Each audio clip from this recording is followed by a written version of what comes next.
attacked this great country. I was lifted by firefighters, police officers, men and women who gave everything to save lives that day. They raised me high to remind the world that the United States of America, no matter the attack, cannot be broken. I'm a symbol of freedom, of one nation, under God, indivisible, with liberty and justice for all. I've been weathered, battle-worn, and weary, yet I have always been carried forward by my soldiers, my sailors, my airmen, my Coast Guardmen, and Marines who have never stopped believing in me.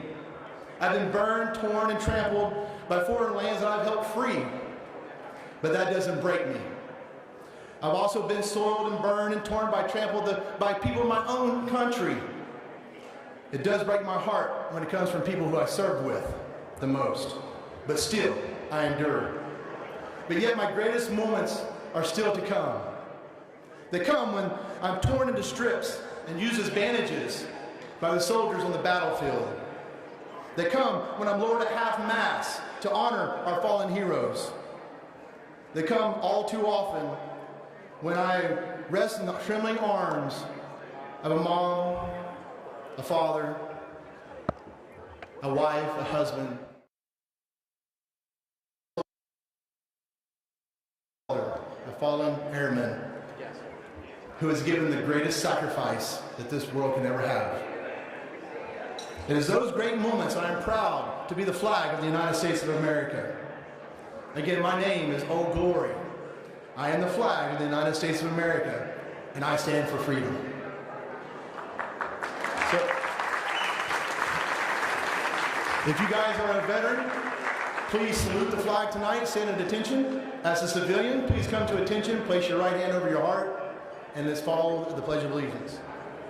Attention, salute, pledge. I pledge allegiance to the flag of the United States of America, and to the republic for which it stands, one nation, under God, indivisible, with liberty and justice for all. Thank you, guys.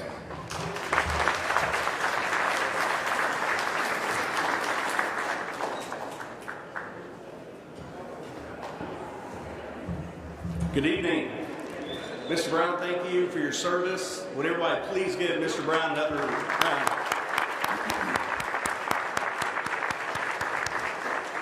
My name is Brian Guthrie. I have the honor of serving as District 25 State Senator for the state of Oklahoma, representing Bixby and South Tulsa. As many of you know, before I had the honor of serving this seat, it was held by a man for 12 years fighting conservative principles, Oklahoma values. That man is Mike Mason. I still remember the first time I met Mike. I was a newly elected city councilor in Bixby around the year 2011. It was one of my first events I attended, Bixby Chamber Luncheon, and Mike came in a wheelchair, and he had been involved in that terrible accident. And I remember sitting there thinking to myself, this man, he's not doing this for money, he's not doing it for a title. He showed up because he cared about representing the people of his district and making a difference. And over the years, that's exactly what Mike has done, proven himself to be a conservative leader. Someone who believes government should stay limited, live within its means, and respect the hard-working taxpayers who make this state great.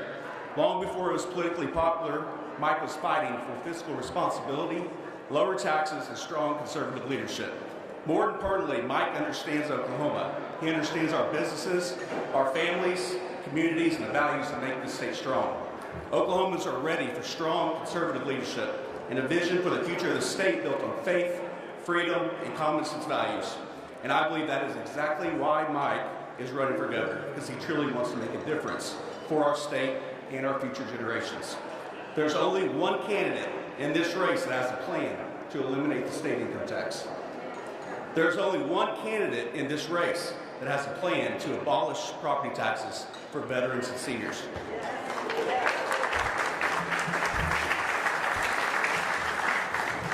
There's only one candidate in this race that has a plan for our kids to read on level. There's only one candidate in this race who has a plan to stop foreign ownership of land. There's only one candidate in this race who has the endorsement of President Donald J. Trump.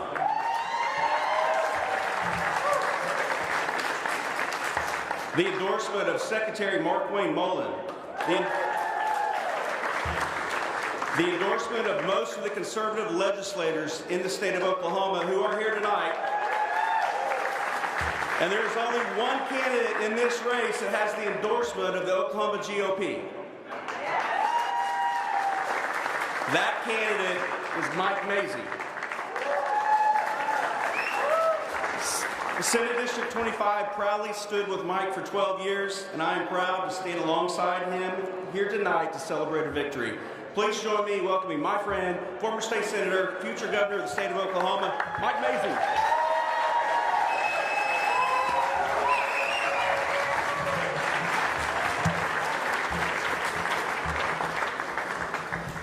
I am so glad today is here. And thank you so much, all of my very special friends, for coming. Noel and I are so grateful for everyone that has worked so hard for so long on this mission, for everyone that has donated money, and for the thousands of people all over the state that have been praying for us. And thanks to all the support, our campaign has been surging, and tonight we're going to win.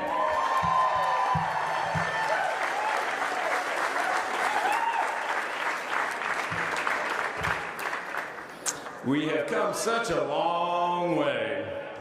When I took Noel on a vacation trip in 2024 to celebrate getting all 5 kids done with college, I made kind of a timing mistake when we were taking a very pleasant walk along the beach. I said to Noel, "Honey, I think I need to run for governor." She looked at me with a cold stare and said, "That's a terrible idea." And after an ominous pause, she added, "If you do that, I'm going to bury you in the backyard and feed you through a tube." But the more we talked about it and prayed about it, she became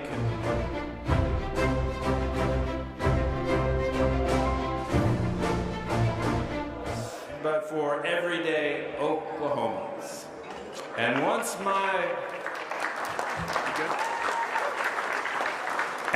my prayer warrior wife gets rolling, heaven seems to listen.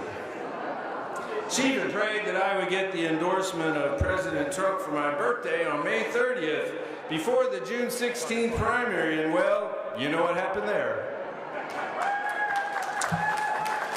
And then came all these endorsements you just heard about from conservatives all over the state, groups, associations, senators, representatives, federal officials. And then, of course, as Senator Guthrie mentioned, a historic endorsement of the state Republican Party and the GOP leadership of all 77 counties.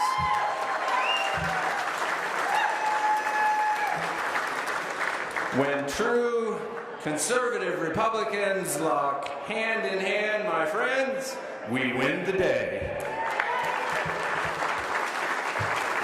So please enjoy some refreshments and fellowship. We will be back soon to celebrate a historic victory.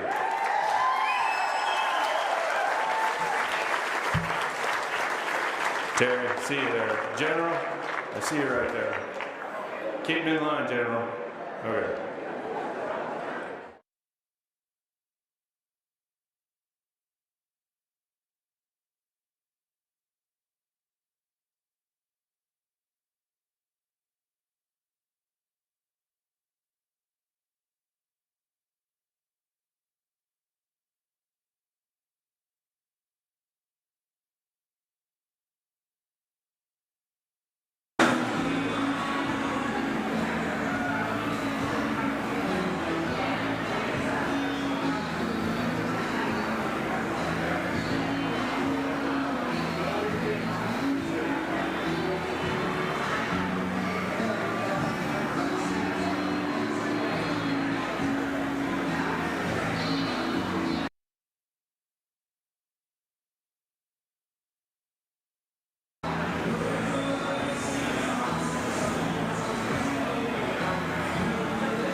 I am a symbol of freedom, of one nation, under God, indivisible, justice for all. I've been weathered, battle-worn, and weary, yet I have always been trampled by foreign lands that I've helped free. But that doesn't break me.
Walk along the beach. I said to Noel, honey,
No. It is runoff election night here in Oklahoma. Thanks for being with us as we keep you up to date on the races, the most important ones here in Oklahoma. And the early voting numbers just starting to come in, and we want to take you right to the most contentious race of this evening. That is the Republican runoff for governor. Again, no precincts reporting. These are all just the early voting numbers and absentee ballots that are coming in. And right now, Gettner Drummond in the lead with 54%, but it is early on tonight. An early night for sure, and we're going to go out now to our team of reporters that are hooked up with these camps. We're going to start with Haley Hetrick, who is in South Oklahoma City with the Gettner Drummond camp. She joins us live from the Drummond Watch Party. Hey, Carl and Amanda, the energy is definitely building here at Gettner Drummond's Watch Party. We've seen a few Republican state lawmakers coming in the door since they opened just about 18 minutes ago. It has filled in here. Energy is building, but with that, the anticipation is building as well. Like you guys said, not many votes reported right now, about 25,000, but Drummond is in the lead as we start seeing these results coming in. Go ahead and send it back to you guys. Haley Hetrick, thank you. We appreciate that from the Gettner Drummond Watch Party tonight. That's right. And we also have Micah Wilson, who's with Camp Maisie Camp, and he's in the Tulsa area. He's in the Tulsa area. As soon as we can take him, we'll take you out there. Of course, Gettner Drummond, the Attorney General right now, and then Mike Maisie, he's a former state senator, and their race has been so heated between each other. You've had President Donald Trump giving his endorsement to Mike Maisie, and you've had law enforcement and other Republicans give their endorsement for Gettner Drummond. This is the one that is going back and forth, and if you ask like 10 people, like 5 of them will say Maisie, 5 of them will say Drummond, because no one's really sure where this race is. The last poll that we saw was a dead heat at that time. So we've been seeing the ads for both these guys throughout the last couple of weeks, really since the election to begin with. But these guys have really been battling it out. And we'll see if a Trump endorsement is enough to carry the night for Mike Maisie. Now, a Trump endorsement years ago when Stitt was running, it won him. It won him the election. We'll see if that happens. And recently, with some of the other states where President Trump has endorsed a candidate, in at least a couple of them, they have not won. And Iowa's governor, Georgia's governor, they were both endorsed by President Trump, and they did not win. So we'll see if this endorsement weighs a little bit more in Mike Maisie's favor. Yeah, absolutely. No, the Trump endorsement is not what it was. It has softened considerably. In Oklahoma, the last time we were in a situation like this, it was Mitt Cornett beats Kevin Stitt in the runoff. Or sorry, Stitt beats Mitt Cornett in the runoff after election night. At least the first go around, Mitt Cornett was in the lead. But then Trump gets the endorsement to Stitt. Stitt wins, and he takes it all the way. He's been serving now for 8 years. So we'll see if that's the Maisie playbook today, if it plays out differently. We're not only watching here, but the nation will be watching for that one. So we'll be covering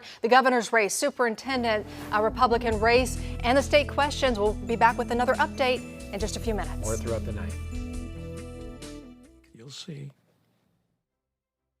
Ever been able to pour. And my grandson, woo, granddaughter, that's like, I say this all the time, it's like your heart beats outside of your chest and you watch it walking around. It's the best part of our lives. So we're winning whether that tally shows that we're winning or not. We'll go invest in these grandchildren, and we will continue to celebrate public education. We'll continue to teach at the University of Oklahoma that I'm very, very proud of. It's a dream job. And the people ask, why are we doing this? Sandy, why are we doing this? Well, I can tell you why now. Listen, she's been wanting to write a tell-all book the entire time.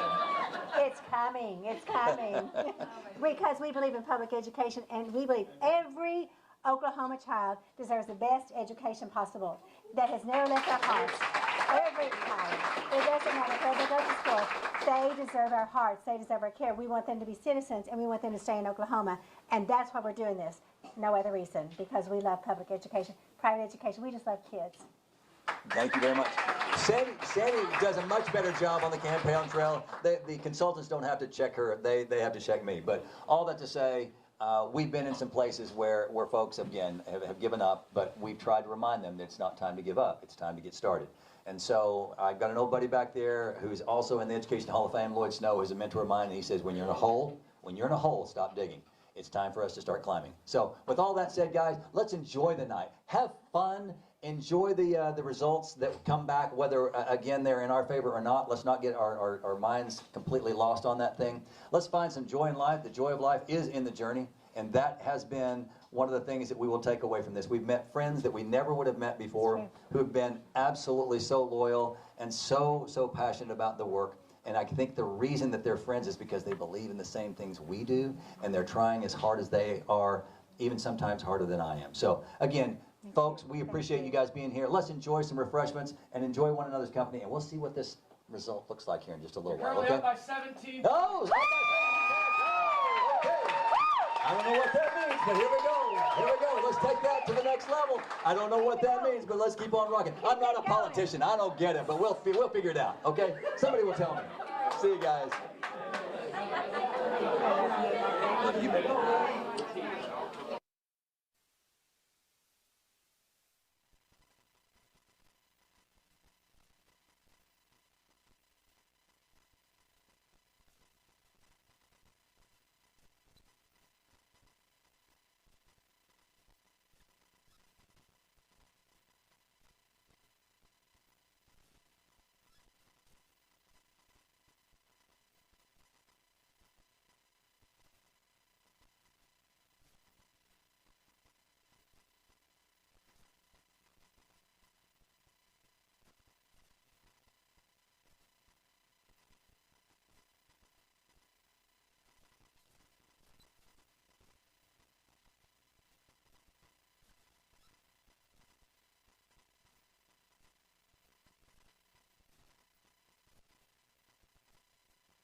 And it is primary runoff election night. Welcome to our special coverage here at News 9 as we bring you up to speed on the very latest numbers. Those votes are starting to come in. They are starting to come in. They're starting to come in kind of fast as well. We want to go to the biggest race of the night, GOP gubernatorial side right now, and look who's in the top right now. Gettner Drummond still hanging on to that lead that he's had since the early voting results. Just 4% right now. It's still going to be a very close race throughout the night with Mike Mazzei. All right. And yeah, 10% of precincts reporting. Quick look, too, at Drummond's watch party going on right now in Southwest OKC. Our crews are there, and he is going around and shaking hands and talking with supporters right now. Okay, the next race we want to take a look at, state superintendent. We expected this to be a pretty tight race, GOP side, but it is Robert Franklin kind of pulling away now with 10% precincts reporting. So yes, still early, but that lead has increased right there over James Taylor. And it looks like we do have a race that has been called. One of the state questions already been called, even though we're waiting for some of the precincts to come in. It looks like state question 844. If we can look at that right now, they are predicting that this has failed right now. And I know we're still waiting on precincts to report in. The AP uses a lot of different models. They do different surveys, and that's how they come up with already calling it this early on. The first numbers we saw from the night, early voting numbers, for example, the race for GOP governor, those are pretty tight. These haven't been tight at all in either state question, but state question 844, looks like that's out. The one about voter ID, 846, incorporating that into the Oklahoma Constitution, still a race, but yes, right now, yes winning by 10%. Okay, go to news9.com for the very latest. We'll cut in here momentarily, too, with another update.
Live from downtown Oklahoma City, Oklahoma's own News 9 starts now with Oklahoma Votes. Team coverage now of primary runoff night, and the numbers keep coming in, and we have a couple of tight races out there. We want to begin with perhaps the biggest race of the night, the race for governor on the GOP side. That's been the most heated for sure. If you've watched TV, you know that when you've watched their attack ads against each other. The latest numbers as they're coming into us, 29% of the precincts reporting right now. We're refreshing that because we knew a few more got reported. 33% of the precincts reporting, and Gettner Drummond still in the lead. It is close. Right now he is in the lead with 51% of the votes coming in. The lead has narrowed now to 2, but yes, it's still extremely early in the night. And now State Superintendent, we thought this was going to be a heated race, and it looks like Robert Franklin padding his lead somewhat, up 56-44 over James Taylor. One race that has already been called tonight has been the U.S. Senate seat. This is a seat left open by Mark Wayne Mullen as he moved on. And right now, this has already been called. Nikayla Thomas, this is going to be for the Democrat runoff. So Nikayla Thomas has walked away as the Democrat nominee for this race. She is going to be facing, it's going to be a tough race come November, facing Republican U.S. Representative Kevin Hern for that seat. She'll be the heavy underdog, but she is getting her name out there with kind of a grassroots campaign. She's from Ardmore, a nurse, an active duty military spouse.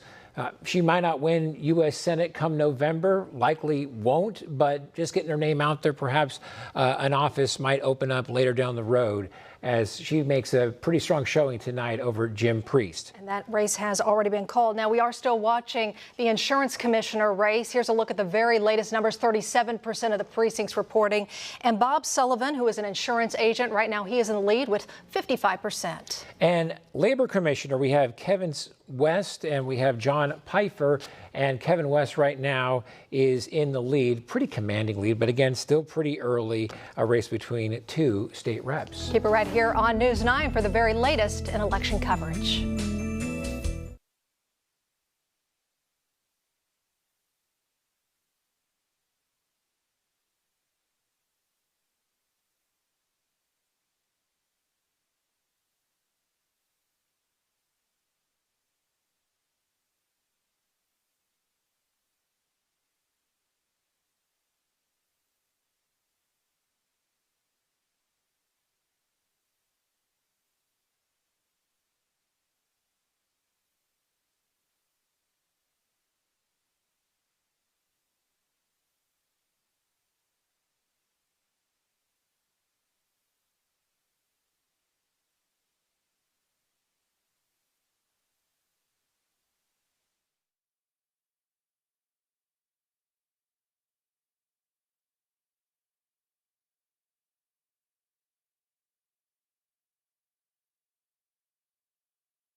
Getting reaction that will air tonight in our 9 and 10 o'clock newscasts, or statewide newscasts that we have. At last check, Dr. Franklin was still in the lead, or still winning at this point. I was trying to check it one more time on my phone.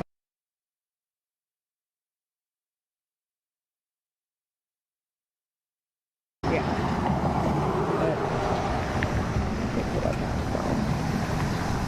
I just want to check before.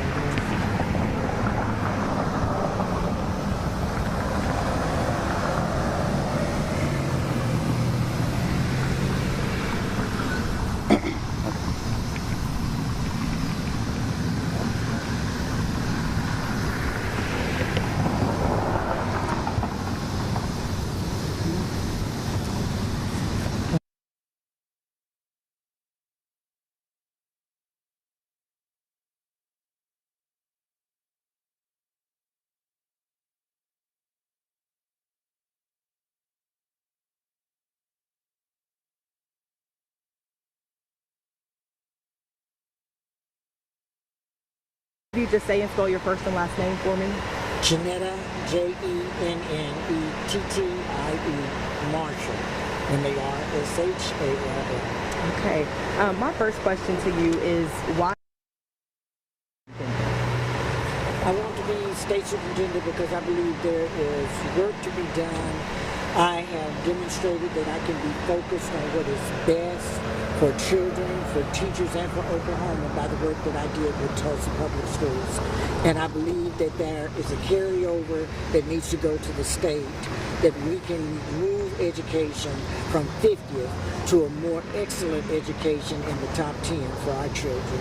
And you chose not to have like a watch party or anything like that, yet you're supporting Vanessa Hall Harper here at Rubicons. What has today been like for you? Any nerves at all?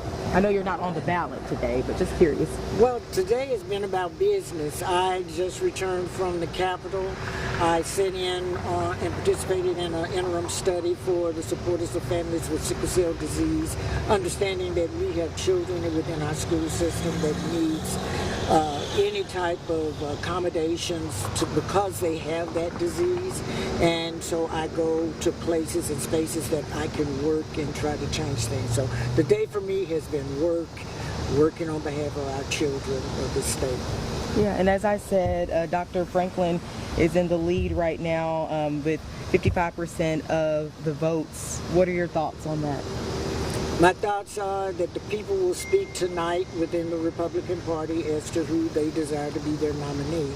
As for me, I'm going to continue to focus on running my race and running with all assuredness that we're going to do the best that we can do for the children and for our educators and for the state of Oklahoma.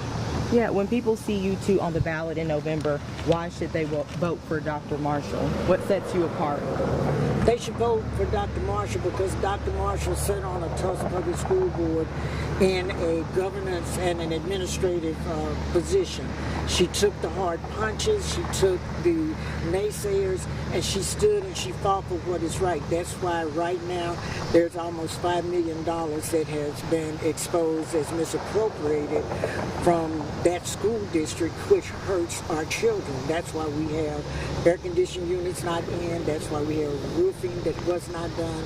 And so Dr. Marshall is about the business of working for the citizens of the state of Oklahoma. Okay.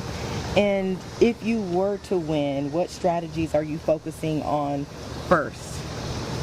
First strategies, always, in my management classes at Southern Nazarene, when I worked on my master's, we were always taught that you go in, you listen, you have to make assessments. So my first strategy is to actually have listening sessions throughout the state and at the State Department because, number one, we know individuals at the State Department went through an awful time.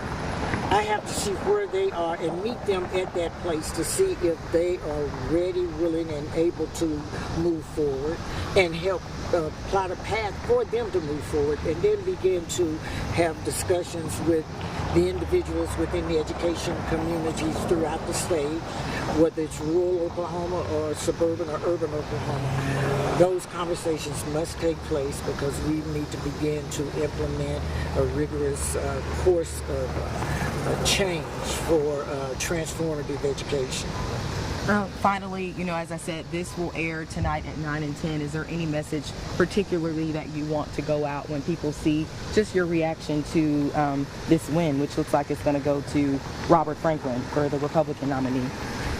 I just want people to know that Janetta Marshall is ready. I am focused.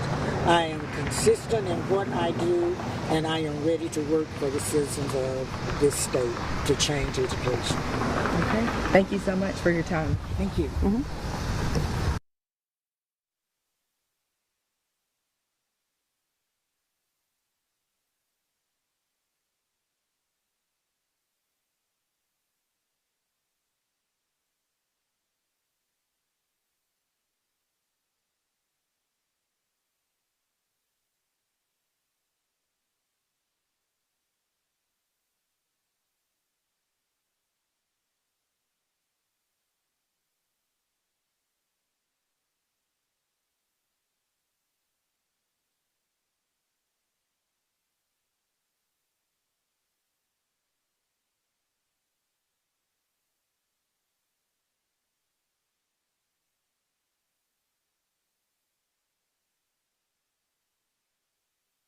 I would like to say that thank you for coming. Mike Mazie just pulled ahead.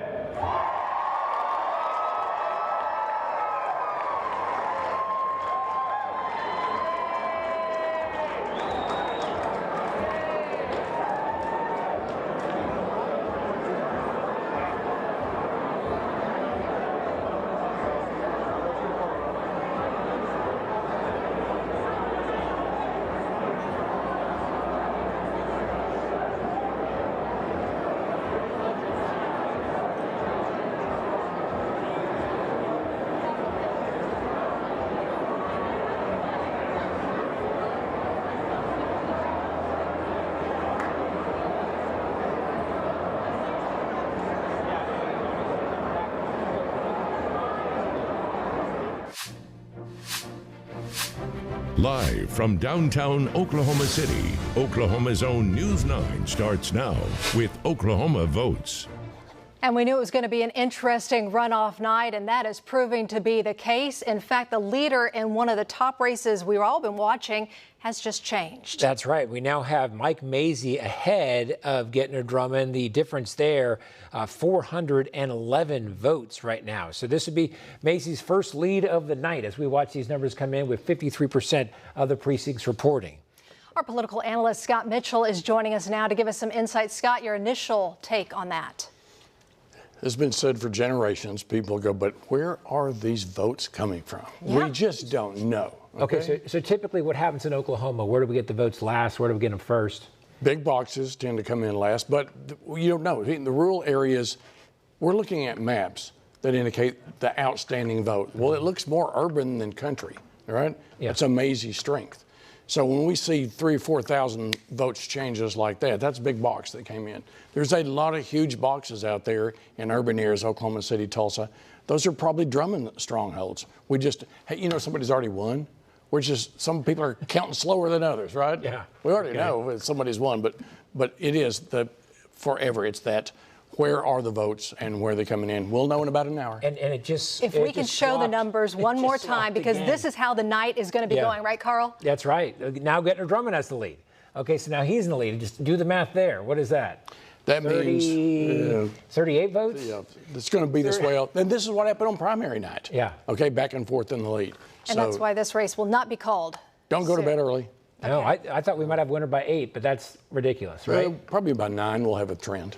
Okay. Or 10. We want to keep you here because we want to take a look at a couple more of the races. Let's right now take a look at the state superintendent. This is going to be for the Republican runoff to see who's going to be on their ticket come November. And right now, Robert Franklin is in the lead with 55% of the votes. It's tightened, but still a considerable lead here when you look at the amount of precincts reporting for the lifelong educator, Robert Franklin, who has been a principal, an administrator, a special ed teacher. Associate superintendent at Tulsa Tech.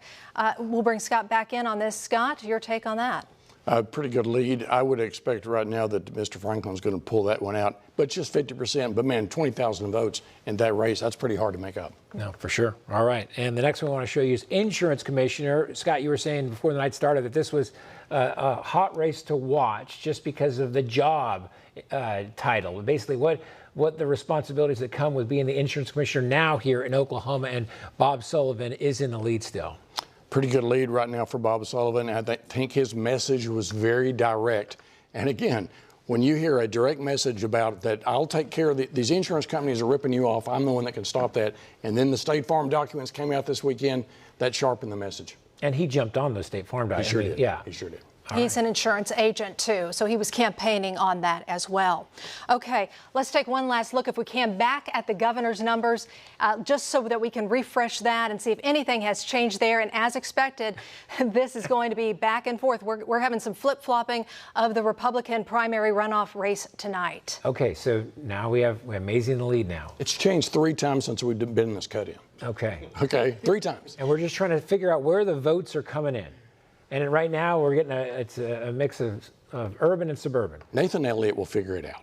He's our statewide director, and we're going to be looking at all these numbers. Keep it right here on News 9. We're watching it closely. Absolutely. Stay with us throughout the night.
JT is on his way down here soon to address everyone.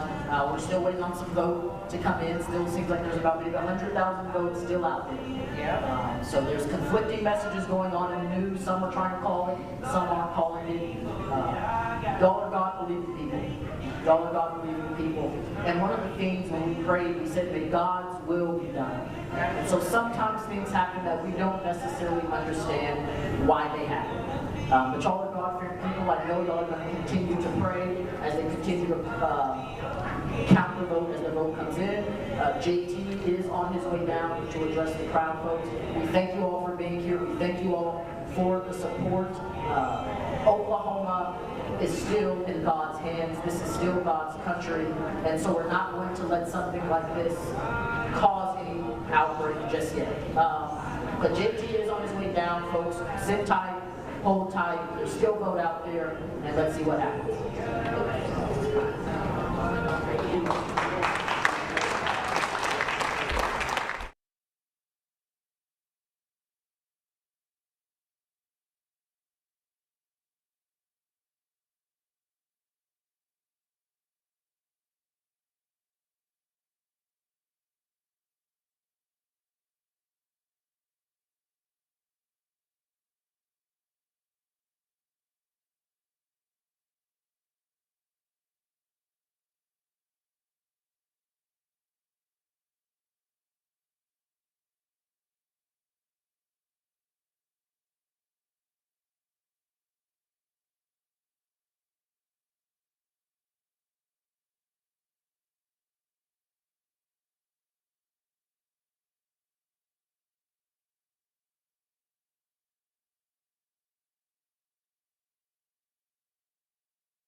Jason Franks.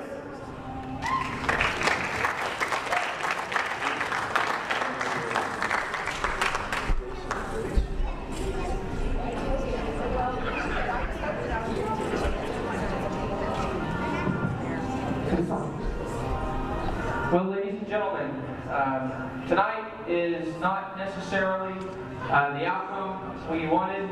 And I just want to say, as getting to be the campaign manager of Dr. James Taylor at just 20 years old. Live from downtown Oklahoma City, Oklahoma's own News 9 starts now with Oklahoma Votes.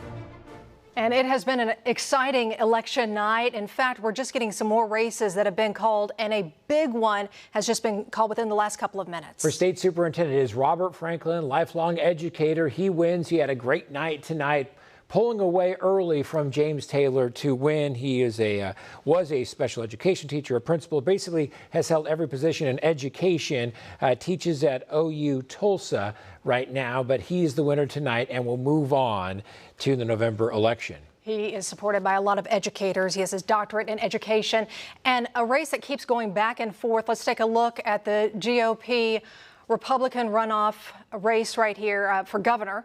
And right now, Mike Mazzei is in the lead. But again, this has been going back and forth. So Mike Mazzei in the lead by more than 2,000 votes. And right now we are looking at the map of Oklahoma, trying to figure out where these votes are coming in from. You can see this map. And on the left there, everything in green is Mazzei. That's where he's leading. And everything in red is Drummond. That's where he's leading. And just to point out, too, for our viewers, only 38% of precincts in Oklahoma County are reporting.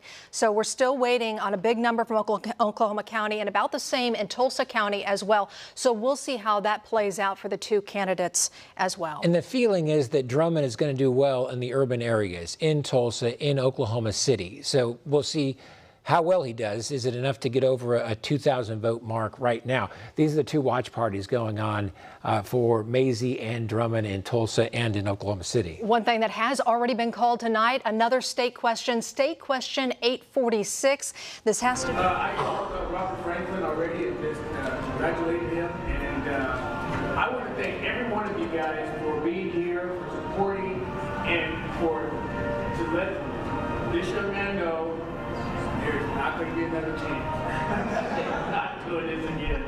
This was one of the most brutal things I've ever experienced.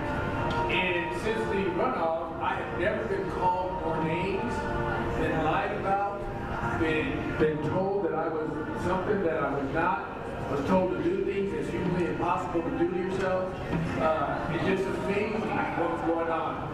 But, and I also saw something, you know, I would say that Channel 6 and Channel 9 were very fair and good to me. I can't say that for the rest of all the media. Some of them have just been really terrible. But the idea of it is that this has been a good run. One thing I leave with is I kept my integrity. I get to go home tonight, well, we'll stay here tonight, and I'll go to bed and rest and know that I fought the good fight, did everything I could, and I have to answer to God for everything I've done, and so I'm pretty pleased with that, to hear him say, well done, good and faithful servant. Right.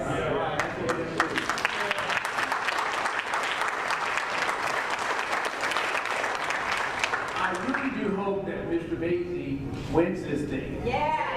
Because this is really important for our state. You know, at least I know Mazzei would have control somewhat over in the education department. But there's no bitterness or anything of that nature. But I am so grateful for everything that's happened. I don't know, where's Deborah Campbell at? Right there. Okay, I need Deborah Campbell to come up here, please.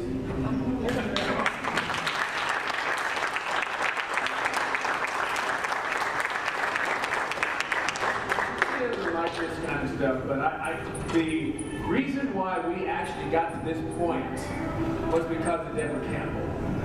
She was the one that we started with, and she was a rock star, and just was constantly supportive, giving me direction, giving me insight, and she is the reason that we are here. So I just want to say thank you publicly to you and all the people.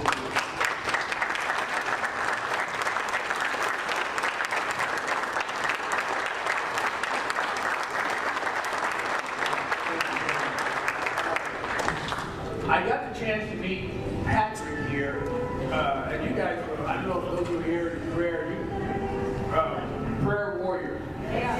Prayer warriors. We started this race with prayer, we continue with prayer, and we continue to pray because that's how we live. Prayer is a part of we continue to make that a part of life. But this young man is from Texas. He's going to be going places. He's going to be doing some great things, and God's got his hand on him. So thank you, Robert, for being here. He actually helped me with debate preparation. So he came down here, and they had all the stuff that they prepared for, and then they said, just let him do what he's going to do. He knows how to speak and whatnot, so that was good here. So we have Jason here, came in along here, and he was also helpful in getting things done. And just we were these young men here. I didn't know I don't have any SAG. I don't do Facebook or social media. You know, I'm challenged in that area. The only social media I do is when I do our church stuff on Sunday. That's about it. And the only time they would tell me is say, hey, did you see this? They would show it to me, and then I'd say, oh, okay, that's something important. So Jason was good. This young man's going to be going places too. He wants to actually be governor.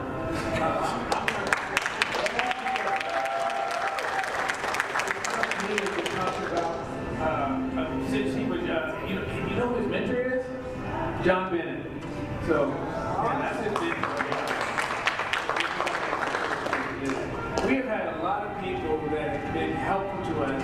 Our church families, part of our church families here, I'm so grateful to them that they have to put up with stuff too, because they found out that their leader is the leader of a cold church now. I've been called all kinds of things. The one that was funniest was a white Christian nationalist. But if you analyze that, the palms of my hands are white. Yes. Okay? The bottom of my feet are white. Yes. So I guess that's where the white comes in. Christian, I am proud to be a Christian.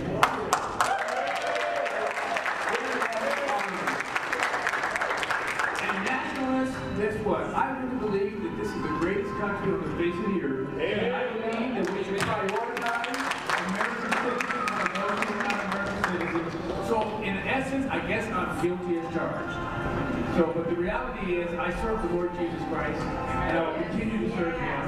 And our church had to put up with a lot of stuff, with people coming to the church and doing things, and it really was weird, and just seeing how people react. So, thank you from the bottom of my heart. Thank you for the work that you put in. So many of you were out there putting out signs and just in the heat, just knocking doors, putting out. This was just an incredible event that we had. So thank you. We love you. We appreciate you guys, and we're going to try to get some sleep tonight because we're going to have. Thank you so much.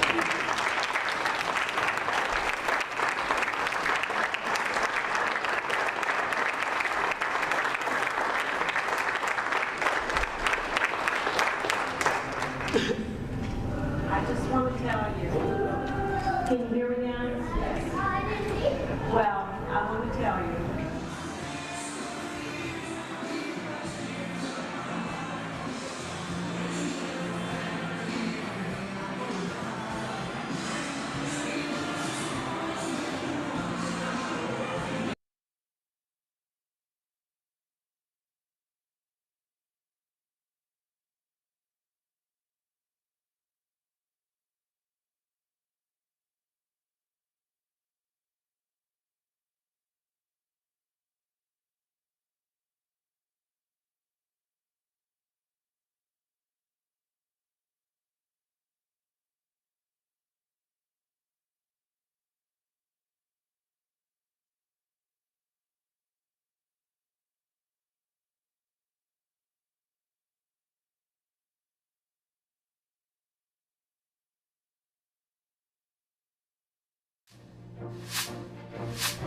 Live from downtown Oklahoma City, Oklahoma's own News 9 starts now with Oklahoma Votes. Watching the results come in, the governor's race GOP side still extremely tight. We'll get to those numbers throughout the evening. It's going to be a long night there, but state superintendent has been called. Robert Franklin, great night for him. He is the going away winner on the Republican side. Dr. Robert Franklin there. He was inducted into the Educators Hall of Fame back in 2024 and highly supported by teachers in this race. Let's go out to his watch party turned now celebration party in Tulsa. That's where we find News 9's Shelby Love. Shelby? Yeah, Amanda and Carl, it is still very loud here. People are still hanging out and celebrating. Now, they've been standing up to announce where the election results stood all night long, but they never cheered louder than when they recognized that Dr. Robert Franklin had won the runoff. They even had some confetti that they set off here inside the building. So people have been celebrating, hugging each other. Dr. Robert Franklin got visibly teary-eyed, hugged his wife, and then thanked all of his supporters here that are still cheering him on. And he just wanted to reiterate to everybody here that he wanted to go about this in a clean, non-rude way, and that's how he wanted to lead. And so he's talking about that continuing on with the rest of this election in November, and then if elected as state superintendent. He also said his top priority this time is to retain teachers and keep them. So a lot of conversations to be had. He's continuing to say that it's not a time to give up on public education, but to step up and lead. Back to you. Shelby Love reporting for us in Tulsa at the celebration party for Dr. Franklin. James Taylor, he was the one who lost there, the Little Axe school teacher, and here is his watch party tonight. And we understand that James Taylor took to the podium, thanked all of the supporters there, but not the result he was looking for this evening. A much different tone. We have all the election results for you, news9.com. Back with more in a moment.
makes the industry so scary. You're like,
because you're about to get hit.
With family and close friends and some volunteers and some trusted supporters, and we have been out here just actually, our tummies have been rumbling a lot because we've been nervous, but outside of that, we've just been really sharing moments, especially just kind of reflecting back on the past 20 months of how we've been so boots on the ground with meeting people where they're at and actually going to the most unusual places to see people and to get people registered to vote, but also just being available and being a regular person. That's all we've been doing, and that's what ultimately got us this nomination. But today, nothing really. Just to kind of start from the beginning a little bit here, can we start with your first name, your last name, and your title, obviously, and the correct spelling? Yes. Michaela, N''K-I-Y-L-A, Jasmine, J-A-S-M-I-N-E, Thomas, T-H-O-M-A-S, but I go by Jasmine. Jasmine. Yes. That was a little confusing for me when I came in here and you told me Jasmine right here. No, I go by Jasmine. Okay, sorry. Okay, so what's your plan going forward here? So, I can't just give away my tactics because, I mean, it could be used by someone else and I don't want to do that. So with that being said, you're just going to have to watch and learn because just like I've told everyone, that I am more of a doer and not a talker. So what I'm going to do is I'm going to not put all of my blueprints out and I'm just going to get to work. So right after I take a couple days off, after 20 months of campaigning, I am going to be feet on the ground and digging my heels into this red dirt. Sounds like you got the energy for it. Oh yes, absolutely. And I have the drive, stamina, I have everything you can think of because I am ready. I've been ready for this since March of 2025. I have been. I've just been kind of consolidating myself and kind of keeping myself in this coop because of the fact that I was underestimated this whole time. And you know what happens when you underestimate people? They show you who they are. And so that's what I did. And my Oklahomies showed the establishment who I was as well and who they are. So we're all going to build coalitions, even bigger coalitions by fighting the AI data centers. We're going to talk about education, still reach to our teachers, talk about the health care and getting our rural hospitals funded, taking out the big beautiful bill, okay, when I get there, but also raising our wages and making Oklahoma, and keeping Oklahoma beautiful and keeping it very affordable, but also nurturing Oklahoma, caring for Oklahoma, and loving Oklahoma, because when you love something, you don't just leave it to die and to deteriorate. You cherish it and you take care of it. So that's what I'm going to do. I'm going to take care of the state that I love, and I'm going to build on to everything else that's here in the state. Like, I mean, there's a lot of things, so you can't just pinpoint one thing. It's also seeing this confidence that you have in. Live from downtown Oklahoma City, Oklahoma's own News 9 starts now with Oklahoma Votes. And voters have decided who will advance the November ballot for races across our state. Thanks for joining us for a special edition of Election Here with News 9. I'm Carl Torp. And I'm Amanda Taylor. Here are some of the key races we are following for you tonight. Let's get you up to speed on this big one, the race for the Republican nomination for Oklahoma governor. This is an example where every vote counts. We're following the runoff between Gettner Drummond and Mike Mazzei, and right now, Mike Mazzei in the lead with about 3,000 votes. We'll see what happens. 10% still reporting. We're looking for the urban core, Tulsa and Oklahoma City, to report their results. So we'll see if this number changes. But yes, Mike Mazzei in the lead by roughly 3,000 votes at the moment. Plus the Republican runoff for state superintendent. We have crews live at Dr. Robert Franklin's watch party and also James Taylor's watch party. But Robert Franklin is the winner tonight pretty significantly by 8 points over James Taylor. They are having a celebration there. We'll be checking in with them momentarily. Some other big races we are following, and these have been called tonight. So we'll bring you up to speed on the Republican runoffs for State Insurance Commissioner and Labor Commissioner, the Democratic runoff for U.S. Senate, and all voters decided on 2 state questions that impact property tax exemptions and voter ID requirements. So we do have live team coverage across the state tonight, and we start with the biggest race of the night, the Republican race for Oklahoma governor. And we are live from both candidates' watch parties as the results are still coming in. Let's start right now with News 9's Micah Wilson, who is live at Mike Mazzei's watch party. Micah? Amanda, Carl, if you can't hear already, it is a very lively here at the Mike Mazzei Watch Party. We're here at the Renaissance Hotel in southeast Tulsa, and every time that they make an announcement saying that Mazzei is ahead, the crowd just erupts in cheers and smiles. They are wearing their red, white, and blue, cheering on Mazzei. We understand that at the beginning of when the polls closed, he was trailing behind Gettner Drummond a bit, but then once he took the lead, I believe he hasn't looked back. Again, like you mentioned, he's been up by 2,000 to 3,000 for the rest of this time, and his supporters are hoping for a win. They said they will be getting a win at around 7 after the polls closed. We understand that Mike Mazzei, he did come and speak to the crowd, thanking all his supporters, and he even explained why he decided to run for governor back in 2024. For everyone that has donated money, and for the thousands of people all over the state that have been praying for us. And thanks to all this support, our campaign has been surging, and tonight we're going to win. And he is hoping for a win tonight. Since we've been here in the last hour, they've been playing music like YMCA and just really party music to get people pumped up and excited. He says that the idea dawned on him that he needs to run for Oklahoma governor back in 2024, and since then he's had the endorsement of President Trump as well as Oklahoma Governor Kevin Stitt. For now, we're live here in Tulsa. Michael Wilson for Oklahoma's Own News 9. Mazzei with a slim lead, but a lead nonetheless. Micah, thank you. Just a little less than 3,000 votes, fewer than 3,000 votes separating the two. Now let's check in with News 9's Haley Hetrick, who is live from Gettner Drummond's watch party. Haley, what's the mood there? Hey guys, you can definitely feel the energy in this room. It is absolutely packed with people. We've got music, they have drinks and food going. Everyone is just excited, nervous, feeling all of the anticipation as we've seen how tight this race really is, deadlocked between Mike Mazzei and Gettner Drummond. I had the chance to talk with Drummond a little bit ago.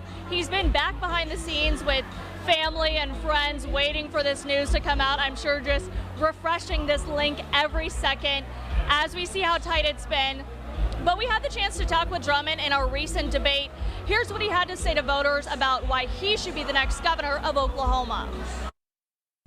As your governor, I will prioritize education, healthcare, mental health, workforce development, and partnership with the tribes. One candidate has fought for his country. One candidate fights for you every day, protecting your home, your paycheck, and your future. I'm that candidate. This race turns on leadership, not who will flip and flop for your vote. I can guarantee you that we will not agree with each other 100% of the time, but you can trust me 100% of the time. And this room is full of a ton of state lawmakers. He's backed by lawmakers, he's backed by community leaders, and of course law enforcement as the current Attorney General. We'll see as those results keep on coming in. We'll keep you updated right here on News 9. Live in OKC, Haley Hetrick, Oklahoma's Own News 9. Haley, thank you for the update there. And of course, the winner from that race will face Democrat Cindy Munson and also 3 independents in November. We're going to have reaction from Representative Munson coming up in just a little bit. We do want to get reaction now from our political analyst, Scott Mitchell. Your takeaway from the results so far, Gettner Drummond, does he still have a pathway here to victory? Yeah, with 10% left in these big boxes. But about, an hour and a half ago, Gettner Drummond had a lead, 3,000 votes, and then it flipped. It's not really changed that much. So there's not any trend one way or the other. Macy's added to his lead. We haven't seen that number go down, roughly now about 3,000 votes. So I want to get your take on this, too, because we're still waiting on some of the big precincts to report in with their votes. So far, the Oklahoma City area, about 67% of the precincts have already reported, and in Tulsa, 71%. So still roughly waiting on 30% of the precincts in these big metro areas to report. What does that tell you? It tells me the league could flip again. I mean, that's a lot of boxes, a lot of votes. Anything surprising? Macy performing pretty well in Tulsa, by the way, Tulsa County doing well. Anything surprising out there where these votes are coming in for Macy? All right, so north of I-44, Gettner Drummond. South of I-44, Mike Macy. It's just been one of those, both campaigns turning turning their voter bases out. But man, it was close in the primary, close again. Right now, 3,000 votes. Right now, I'm telling you, Mike Macy'd rather be where he's at right now than 3,000 down. Okay, still waiting on 8% of the precincts to report now in the governor's race. What does this tell you about the Trump endorsement? It looks like it's not as strong as it was 8 years ago, but in Oklahoma, the Trump endorsement is still very strong. Well, it's got him where he's at, and he's got a 3,000 vote lead. And if he wasn't, look, if Chip Keating or Charles McCall had gotten the Trump endorsement, they would be in the runoff tonight, right? So they've done pretty well. And it's interesting, the last week or so, Senator Macy went radio quiet, right? Gettner Drummond's been out there. Senator Macy's been quiet. A couple of interviews he was going to do here. Canceled at the last minute. They went quiet. So far, that strategy looks like it's working. Before we go to commercial break, I'd just like to get your thoughts on Dr. Franklin winning the state superintendent GOP ticket to go on to November. What do you think it was that resonated with voters for the state superintendent Republican race? Normalcy, quiet. I'm going to lead quietly. And I think that's the Lindell Fields effect. I mean, you brought in somebody who was a workhorse, not a show horse, and it was a pattern. And I think the voters said, yeah, we like the workhorse. Okay.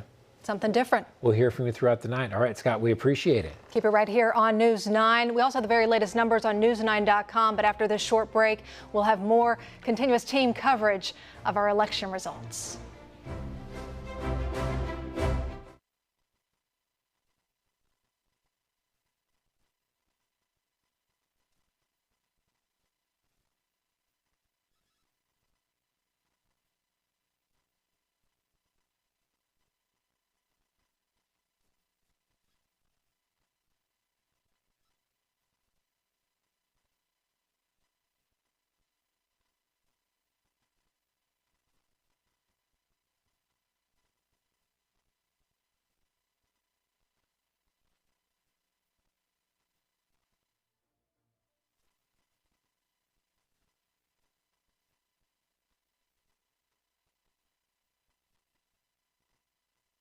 Of the Almighty God in the room, which meant that it didn't matter what the outcome was. So I'm good. Good. And so, what are your hopes for education in Oklahoma? Well, they're still the same as I have. We need our kids to be able to read, to be able to write, to do math. I mean, you go to a convenience store, you buy a Big Gulp, they can't even count back change. I mean, if you really want to mess with their head, give them $2.15 to get a 5 back, and they don't know what to do. So that's an indictment on our education system. So nothing has changed from my perspective of what we want to do. I still want to do those same things. I still want those kids to be able to learn to read, to write, and to do math. So that hasn't changed. That has to change. What do you have to say to your supporters who may feel a little discouraged? Oh, they should be happy. They did everything they could. This too, God is the one who places leaders in position. He's the one who removes leaders. If I really believe that, then we should all be at peace. Yeah. So I'm good.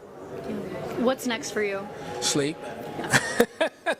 No, I'm looking forward to My son is autistic, level 3, and his routine has been messed up since I was running. And to be able to have him get back into routine, it's going to be really fun. And so he always falls asleep right next to me, and I pick him up, take him to bed, and that's a stability thing for him. So that's what's next for me. How old's your son? He's 7. Wow. Yeah, he's level 3. He's nonverbal, and he'll turn 8 in November. Okay. So, very cool. and then my daughter's going to be, she's running around here. She's going to be 9 in next month, actually. They must be very proud of you. Well, I don't know if they are. I know she was praying for me. Yeah. So my son, he's not able to do that. So, but yeah, it's good. Yeah. Well, I know your mom's proud of you. Yeah, she's a great lady. Yeah. My mom is a godly woman. You're watching Oklahoma's own News 9. Another big race we are following, the Republican runoff for state superintendent. We've been talking about Dr. Robert Franklin and Dr. James Taylor advanced to tonight's runoff from a pool of 7 candidates back in June. And there's a look at the numbers as they stand. Dr. Robert Franklin has secured the Republican nomination. He will advance to the November election. And News 9's Shelby Love joins us from Tulsa from Franklin's celebration party. Shelby? You're absolutely right, Amanda and Carl. A watch party that has turned into a celebration that continues on. Still got confetti over the floor, people hugging each other. Just the excitement continues, especially for Dr. Robert Franklin himself, who joins us right now. What does it feel like to win tonight? Oh my goodness, I'm just humbled, a little overwhelmed, really proud to be with my family and my friends, and kind of excited, but yet thinking we still have a lot of miles to go. We have work to do. Yeah, you got emotional a little bit earlier, right after the victory, when talking about your family and the support. What does it mean to you to have everyone here tonight? My grandmother used to say to us when my granddad would cry a lot, I said, "Grandmother, why does Granddad cry?" She said, "Because he has a lot of love." I think it's just because of love. Love for the work, love for the people, love for my family, love for the volunteers that have worked so hard. So it's about a passion and trying to harness that to make it work effectively for us. It's not for anything other than it just bubbles out. It's just the humanity of how we connect with one another. Why do you think that you got the edge out tonight and walked away with the victory? I think it has to do with experience. I think it just has to come down to that because we've been doing this work now. This will be our 45th year, starting as a special education teacher, then assistant principal, high school principal, associate superintendent, work for Career Tech, work in higher ed. So we've done all of those platforms, and I think people are just saying, perhaps it's time for us to put a seasoned, tested educational leader in that space. Okay, where does your thought process go now headed into the November election? Yeah, I don't really know exactly what that looks like, but we'll kind of reassess tomorrow about what it is that we think we need to map forward. But I think we just continue to put one foot in front of the other, just like we have been, and just trying to make sure that we try to bring people together rather than divide people, because there's no need to be disrespectful about this at all. It's just bring people together. Let's focus on the young people and the families that we're serving. If moms and dads are bringing us the very best they have, and let's pray that they do, then it's our job to prayerfully give them the very best that we have as educators and as community stakeholders to see if we can't elevate their learning outcomes and get them to the place that they aspire to be. And another message that you kept bringing up tonight was it isn't a time to give up on public education. Why is that? No, I mean, I've been in a lot of places where people have given up on public education. That's scary. There's 700,000 children that we're serving. And we cannot give up on young people because, as Granddad would say, kids will make a liar of you every time. When you think that they won't, they will. And when you think that they will, they might not. So at the end of the day, I think that the young people that we're serving will show us the performance because we will begin to celebrate our teachers to help them do that work. And if we can do that work more effectively with our teachers, we'll see the outcomes moving in the right direction. And lastly, what's your message to people who maybe didn't vote for you tonight going into this November election now? Just take a good look at the resume. Take a good look at the resume and see what all the work that we have done. And if indeed you believe that that is important, then lean in. Let's all work together because I think that they're wanting to do the very same thing we are. Maybe we're going on different pathways, but let's come together to really serve the young folks and the families that are in front of us and see if we can elevate these learning outcomes, rebuild this workforce, and see if we can't get to that place that says labor conquers all, get more people ready to go to work. Congratulations on your victory and enjoy your night tonight. Thank you so much. It's been a joy. It's been a joy. Thank you. All right. Well, we're going to continue to hang out here at the watch party as long as it goes on, Okay. or the victory party Well, now. we got confetti to clean up, so other than that, I think we're good. Okay, we're staying here for the confetti cleanup. Amanda and Carl, back to you. Thanks, friends. Shelby, nice interview. Thank you for bringing that to us live. He's moving on now to November, taking on Democrat Janetta Marshall. We want to check in with our Elizabeth Fitz, who is live now in Norman from Dr. James Taylor's watch party this evening.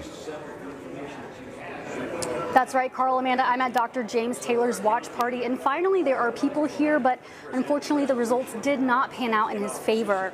He says he was confident in God's plan and doesn't have any bitterness about the race. Instead, he said his thank yous to campaign staff and supporters. We just spoke with Dr. Taylor, and he says he's looking forward to getting back into a routine with his family, and he says he's ready for some sleep. We'll stay here for the rest of the watch party, and we'll keep you updated right here on News 9. In Norman, I'm Elizabeth Fitz for Oklahoma's Own News 9.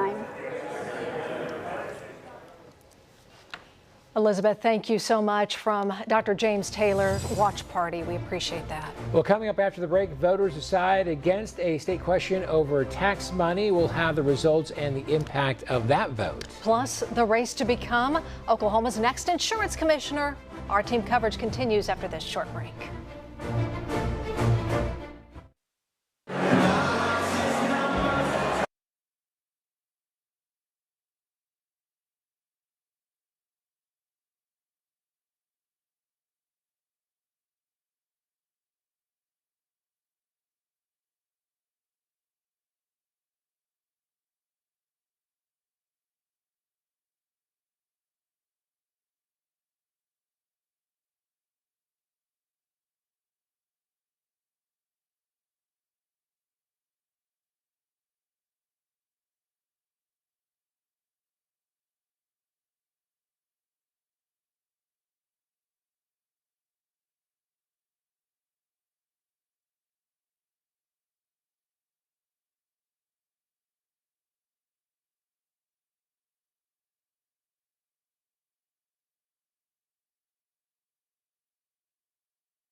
A couple other races we are following. That includes the 2 Oklahoma County Commission seats. Let's start, though, with District 1. Incumbent Jason Lowe, big night for him. He'll keep his District 1 seat, winning tonight's runoff against challenger Kayla Baker. We have News 9's Deanne Stein live now with more on this race. Carl, Amanda, Jason Lowe was first elected to the seat last year, and tonight voters decided to keep him there for the next 4 years. Now, one of the big issues surrounding this race included the proposed sales tax for a new Oklahoma County jail. Lowe voted against putting that tax on the ballot earlier this month. He says the current plan puts too much emphasis on incarceration and not enough money toward rehabilitation, diversion, and mental health services. His opponent, Kayla Baker, did not take a public position on the tax. But on her campaign website, she did say the jail project needs to be, quote, transparent, accountable, and responsibly managed, end quote. But voters ultimately chose to keep Lowe in the seat. I'm excited about the outcome. The voters sent a clear message. They want a commissioner that's focused on rehabilitation over incarceration, mental health, and for sure, definitely not bought and paid for.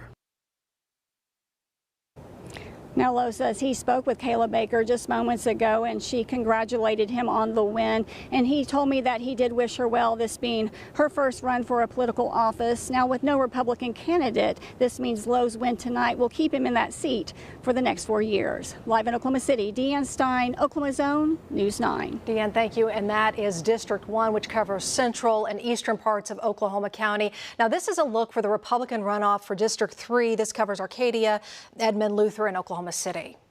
Jessica Clayton, the winner there over Alex Warren. Won big, 63%. And now we want to take you out to our nation's capital. Democrats choose their nominee in the race for U.S. Senate. Nikayla Thomas secured the face-off against Representative Kevin Hern in November. We want to bring in our Washington Bureau Chief Alex Cameron, who is live tonight in D.C. Alex. Hey, Carl. Hey, Amanda. Yes, a political unknown no longer. Nikayla Jasmine Thomas has won the runoff and will face, as you said, Kevin Hern, along with a Libertarian and a couple of independents in the general election come November. She will be a heavy underdog. There's no doubt about it. But she does not seem to be intimidated by that. She's a nurse, a military spouse, a member of the Chickasaw Nation, and becomes the latest member of the Democratic Party's left wing to defy expectations and defeat a more mainstream, more moderate candidate, in this case, Jim Priest. Now, Thomas is not a member of the Democratic Socialists of America, but she certainly sees herself as part of this movement to help Americans who are hurting with access to health care and making life generally more affordable. Congressman Kevin Hern quickly put out a statement calling the policy she supports radical and saying that they have fundamentally different views for the state and for the nation. We caught up with Thomas just moments ago. She said she is not intimidated. So you're ready? I'm ready. I've been born ready. The thing is that they think they can bully me online. The thing is that that doesn't compare to the fight that I'm going to put up against Kevin Hern. And Kevin Hern, I'm ready for you. That's all. And no doubt Kevin Hern is also ready. He has quite a bit more money than Thomas. He has more than $2 million in his coffers right now. And as last check, Thomas had less than $1,000. Now, she was not intimidated. She was badly outspent in the primary and the runoff. So perhaps that will not make a difference. We will see. The general election in November, Nikayla Thomas is in. Carl, Amanda, back to you. Alex, we appreciate the coverage there live from D.C. tonight here on Election Night. Yeah, the last time the state elected a Democrat for U.S. Senate was back in 1990. Before we go to break, we had to take one last look at how the race for the Republicans are doing when it comes to the governor runoff. And this thing has gotten tighter. It has certainly gotten tighter. We were talking 3,000 votes. Now it's closer to about 2,200 votes. Mike Macy, though, still in the lead. 95% of precincts reporting, so we're not there yet. It's not time to determine a winner, but Mike Macy still holding on that lead, although it has shrunk some. We'll get our political analyst take on the other side of this commercial break.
The tightest race of the evening has been the Republican nominee for governor. That race, let's go ahead and numbers. Mike Mazzei in the lead. It has gone down some. We're still waiting on results to come in from Tulsa County and Oklahoma City County.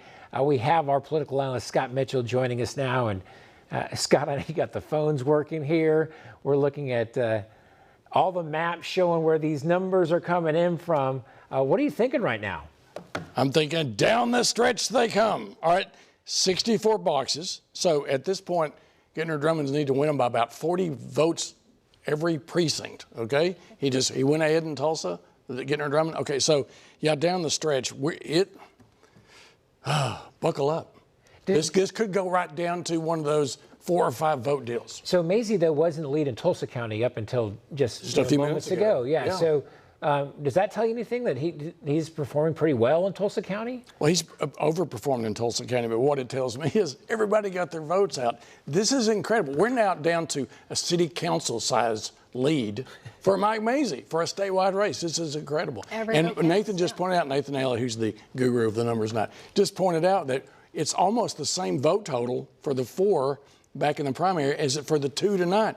This has really shattered expectations about turnout. Okay, we were thinking this was not going to be a big turnout night. We was wrong. We were wrong. Yeah. And this is the race that brought everyone to the polls for the most part, on the Republican side at least, yeah. Well, Scott, do you think there's one issue that really resonated with voters that said, okay, I'm going to get out and I'm going to vote for my candidate?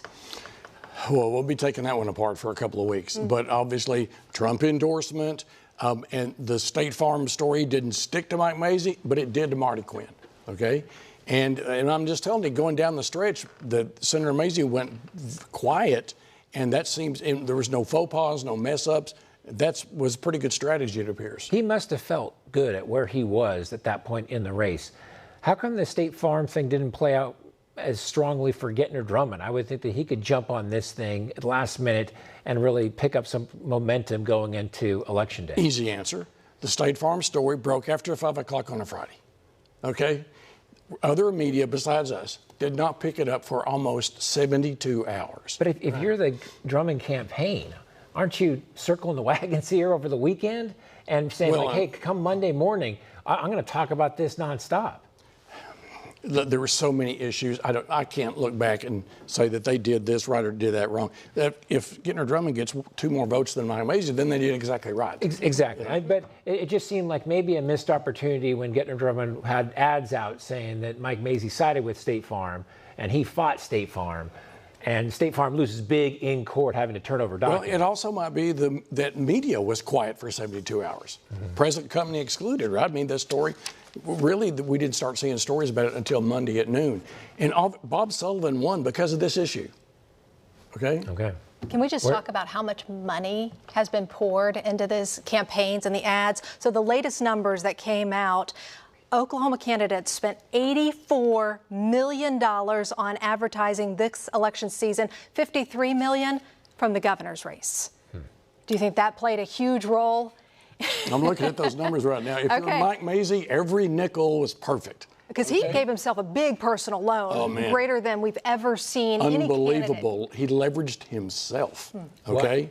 But I mean, you had to take every nickel that he spent of his own money to win tonight if he does. And same way with the Attorney General. What was the STIT number from 8 years ago on how much he spent on his campaign? Not that much. Like $5 million. I think it was $5 million for the initial. Yeah. And now we have double that by Mazzei, and Drummond, between his own loan to himself and fundraising, has spent a lot more than that too. So, and the turnout indicates nobody was offended by it. Okay. Yeah. They came back. They all came back, and so. Yeah, so the answer, Amanda, is worth every nickel. Okay. Let's throw the numbers out there again. They are changing, and it looks as though 98% of precincts reporting. So we're just waiting right now on 2% to come in. 2,000 votes. 2,000 votes, roughly. Wow. Okay. Scott, can it still be done? Can things change for Gentner Drummond's campaign? So I'm looking at. Paul Zierik's, I'm refreshing your app right now. It's going to be he's going to need about 100 votes for a precinct to get this done. Per precinct. But yeah, and by the way, this there's not going to be any recount. I mean, this is a number that's outside of the people will go, what about a recount? You know, maybe 100 votes, maybe 50. Oklahoma election program is so good. If every state in the union followed Oklahoma, there'd be no controversy. Yeah, we don't have that in the headlines. Good points there, by the way, and that was addressed a while back, and really it's gone swimmingly for all these elections. So. Well, we have a lot more to get to in terms of the different results for tonight, the different races that have already been called. We have winners. On the other side of this commercial break, we'll go through some of those. Stay with us.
Promises. Voters have decided who will advance the November ballot for races across the state, all except for one that we're watching for. Thanks for joining us, a special edition here of News 9. I'm Carl Torp. I'm Amanda Taylor. We're so glad you're with us. What a close race. Let's look at the very latest numbers for the Republican nomination for Oklahoma governor. Mike Mazzei has remained on top, right above Gentner Drummond. You can see just how close it is. And we're still waiting on 2% of precincts reporting, and those come from two major areas. Oklahoma County and Tulsa County, and I believe one location in Adair County. That makes up your 2% of the vote that's still outstanding, with Mike Mazzei now in the lead by 2,000 votes. We're going to hear from our political analyst Scott Mitchell here, talking about whether or not Drummond can still get a path to victory mathematically. Yes, it can happen, but as these precincts keep on reporting, it's looking less and less likely that that is going to happen. And it looks like Mike Mazie would win. And then if you just happen to be tuning in, let's give you the very latest look at the numbers as they came in. This race was called earlier on, though. I'm talking about the state superintendent race. This will be the Republican nominee who will move on to the November election, Dr. Robert Franklin. He is tonight's winner, who will be in the election come November 3rd. Janetta Marshall will be his Democratic challenger come November, but Robert Franklin had the lead when the first votes were counted from early voting and never gave it up, beating James Taylor tonight by 10% of the vote. Can we go right back to the governor's race and look at those numbers? Because 1% of precincts, 1 more percent came in. So now we're at 99% of precincts reporting, and Mike Mazie remains on top. Still by 2,000 votes, too. So now we have 1 precinct. Scott, and you're mic'd up. What do you think? It's got to be a big old precinct. But 2,000 votes has been for an hour and a half. 2,000 is incredible. Mazie, so explain the race as it went on throughout the night. So early voting came Drummond. in, different story. Drummond stretched it out a little bit. Mazie came on strong. I think Drummond had it by, was it, what, 8%? I mean, this is still very early. Mazie cut it to 2% pretty quickly, if I remember correctly. Takes the lead. It's 50-50, but Mazie with more votes. And now stretching it out, got it to more than 3,000 votes, down to 2, but 1% of the precincts left. So we're still waiting. There is way too close to be called. The AP was not going to touch this one in terms of their surveys and their analytics that sometimes they use to call those early races. Waiting. I cannot remember a race going around 2,000 and staying that way for 2 hours. I don't remember ever seeing something like that. Usually you'll see some of the late votes go one way or the other, but it's incredible. I mean, it's almost the same distance as the primary. What does this tell you about voters today and the voters with this election? I mean, there was so many attack ads and dark money thrown out there with those attack ads. What do you think really resonated with voters? Thank you so much. Well, I think that first, I think the every hardcore Oklahoman who voted for me. Thank you to every volunteer who knocked doors, made calls, put up signs, hosted events, gave what they could, and believed in this campaign. You fought hard, you worked hard, you gave this everything you had. I could not be more grateful for you. And to my family, thank you, most especially Wendy. You have stood beside me through every fight, every long day.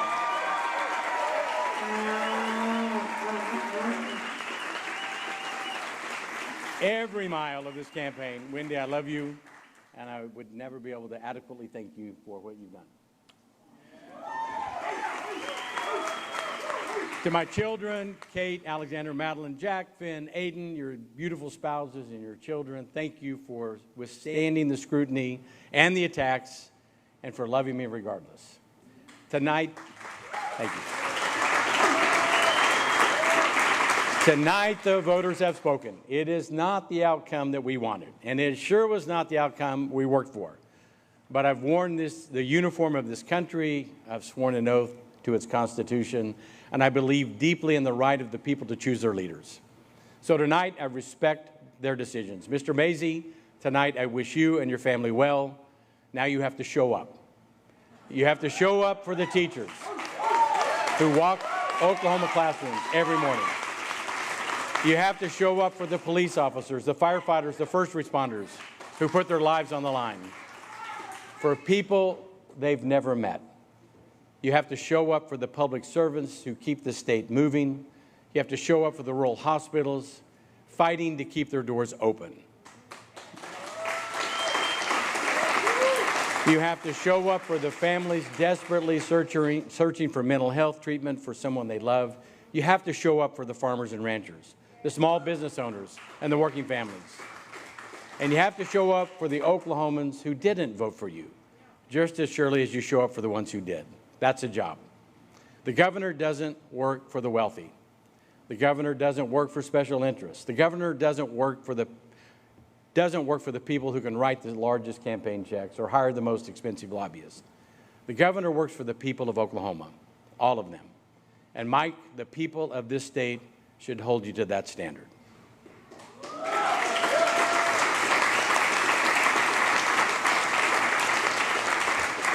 hold you to that standard every day. I know I will.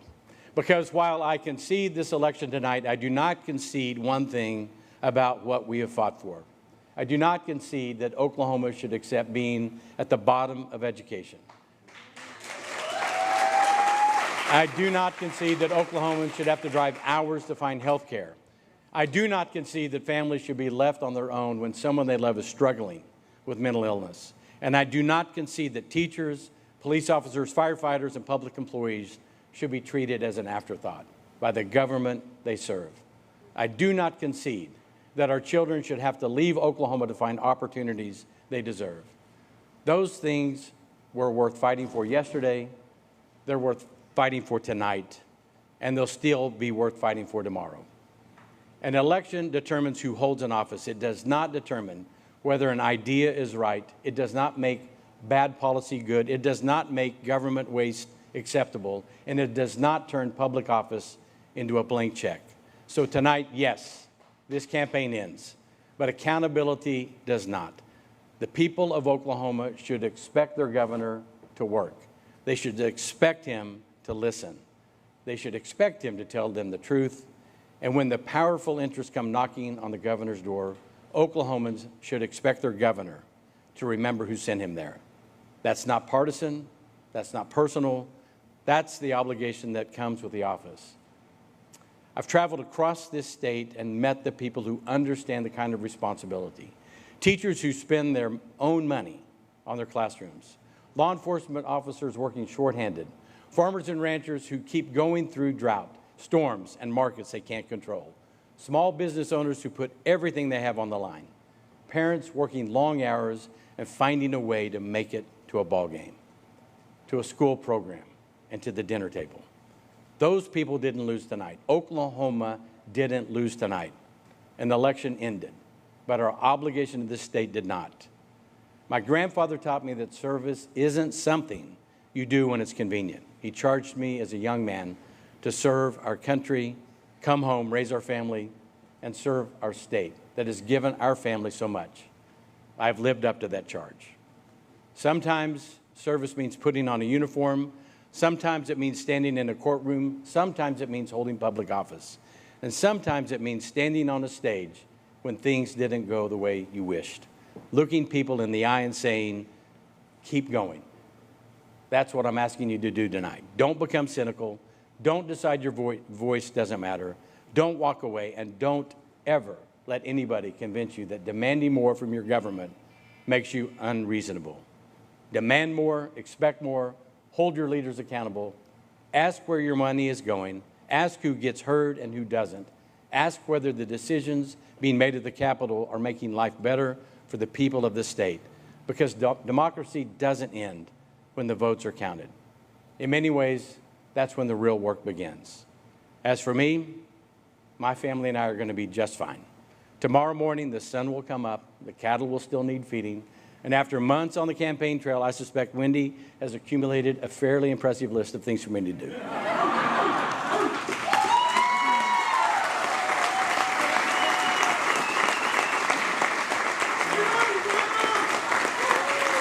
I'm hoping for at least one day off. I'm not optimistic, but wherever life takes us next, one thing will not change. I love the state, and losing an election doesn't change that. It doesn't change what I believe, and it certainly doesn't change my willingness to stand up for Oklahoma. I've been blessed beyond measure. I've served our country. I've raised our family here. I've had the extraordinary privilege of serving the people of Oklahoma. And tonight, even in disappointment, I'm grateful. We fought hard. We told the truth. We stood up for what we believed in, and we gave Oklahoma a choice. There's honor in that. And tonight, we accept Oklahoma's choice. But hear me clearly. We concede an election. We do not surrender our convictions. We do not lower our expectations, and we do not stop believing that Oklahoma can be stronger, safer, healthier, better educated, and more prosperous than it is today. To everyone who stood with Wendy and me, thank you. Thank you for your friendship. Thank you for your work. Thank you for believing in us. And most of all, thank you for believing that Oklahoma is worth fighting for. Because it is. It always has been. And it always will be. God bless you. God bless the United States of America. and God bless this remarkable state of Oklahoma. Thank you. With by his side, Attorney General Gentner Drummond giving a concession speech tonight, which means the Republican nominee for governor is Mike Mazie. We want to bring in our political analyst, Scott Mitchell, one more time. And Gentner Drummond has lost elections. He lost AG, and he came back and won it. In 4 years, can you see Gentner Drummond running for governor again? I didn't hear a concession speech. I heard, this is what I'm going to be watching for. And I don't know, do people enjoy his announcement he's running in 4 years? Told me, the Republican Party's gotten to the point now, people are going to get primaried, right? And that speech right there was not a concession speech. That was, Mike, you have to do A, B, C, and D. I'm going to be watching. Now, if that's not an announcement that I'm looking at running in 4 years, I don't know what it is. And that's an announcement thinking that Mike Mazie is going to be the governor of Oklahoma. He's going to beat Cindy Munson. That's what he's assuming. Well, let's talk about that for a second, because Mike Mazie, now the Republican nominee, will face Democrat Cindy Munson. She is the House Minority Leader. He'll also face 3 independents. So, Scott, that is historically a tough battle for Democrats in our state, since Brad Henry, right? That's the last Democrat. Okay. So what does that race now look like as we now are going to start looking toward November? Well, I would tell you, if we could put a truth serum in her today, Cindy Munson would say, I'd rather run against Mike Mazie than Gentner Drummond, okay? Because Mike Mazie's a little more MAGA than Gentner Drummond. That was the rap on, is the rap on the Attorney General.